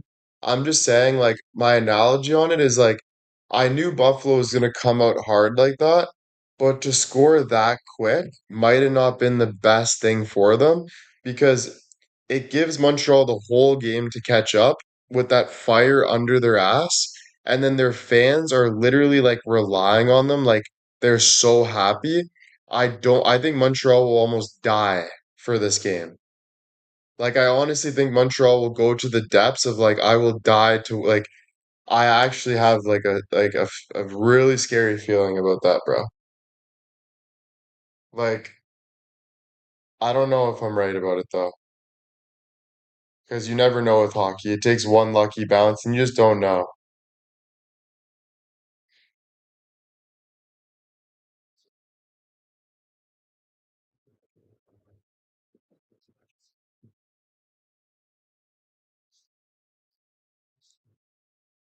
All right, guys. I'm gonna get going for now. I might see you guys later. If not, I'll probably see you guys tomorrow. But for now, let's just chill. Let's enjoy. Let's enjoy God. Let's watch life and just enjoy. Doris, thank you so much. Let me thank all the gifters quick. Doris, thank you so, so much for the 25 gifted. Seriously, thank you. Carol, thank you for the 500. Deanna, thank you for the 100. Irene, thank you for the 100. Tracy, Rhonda, Diane, Cal with the 100. Kathy with the 100, Pauline with the 100, Pauline, Sophia, Ann, Gina, Ann, Tracy, Cal, Pauline, Stacy, Colorado, Amy, Cheryl, Ann, Wills, Barbie, Sophia, Seven Bauer, Andy, One, Cal, Stacy, Danny, Sophia, JJ, Sophia, Stacy, Colorado, Amy, Liz with the 100, thank you, Danny with the 5, Annie with the 10, Stacy, Sonia, Marianne, Michelle, Sonia, Peta, Stephanie, Michelle, all you guys, Stacy, thank you, Stephanie, thank you guys so, so much. Seriously, thank you. All you guys, thank you. Sally, thank you guys, thank you. Yeah, I'll let you know for sure. But thank you guys so much for listening to Talks. Don't forget, just follow God. There's nothing else you should do but follow God. I'm not saying all this for no reason. The devil will always make you doubt and worry. God will always make you love, laugh, and live the life that you have. The devil makes you look in the past and regret. God makes you move forward with a purpose. Love your life, love the journey, and love God. Amen. Goodbye, guys. Have a great night. Love you.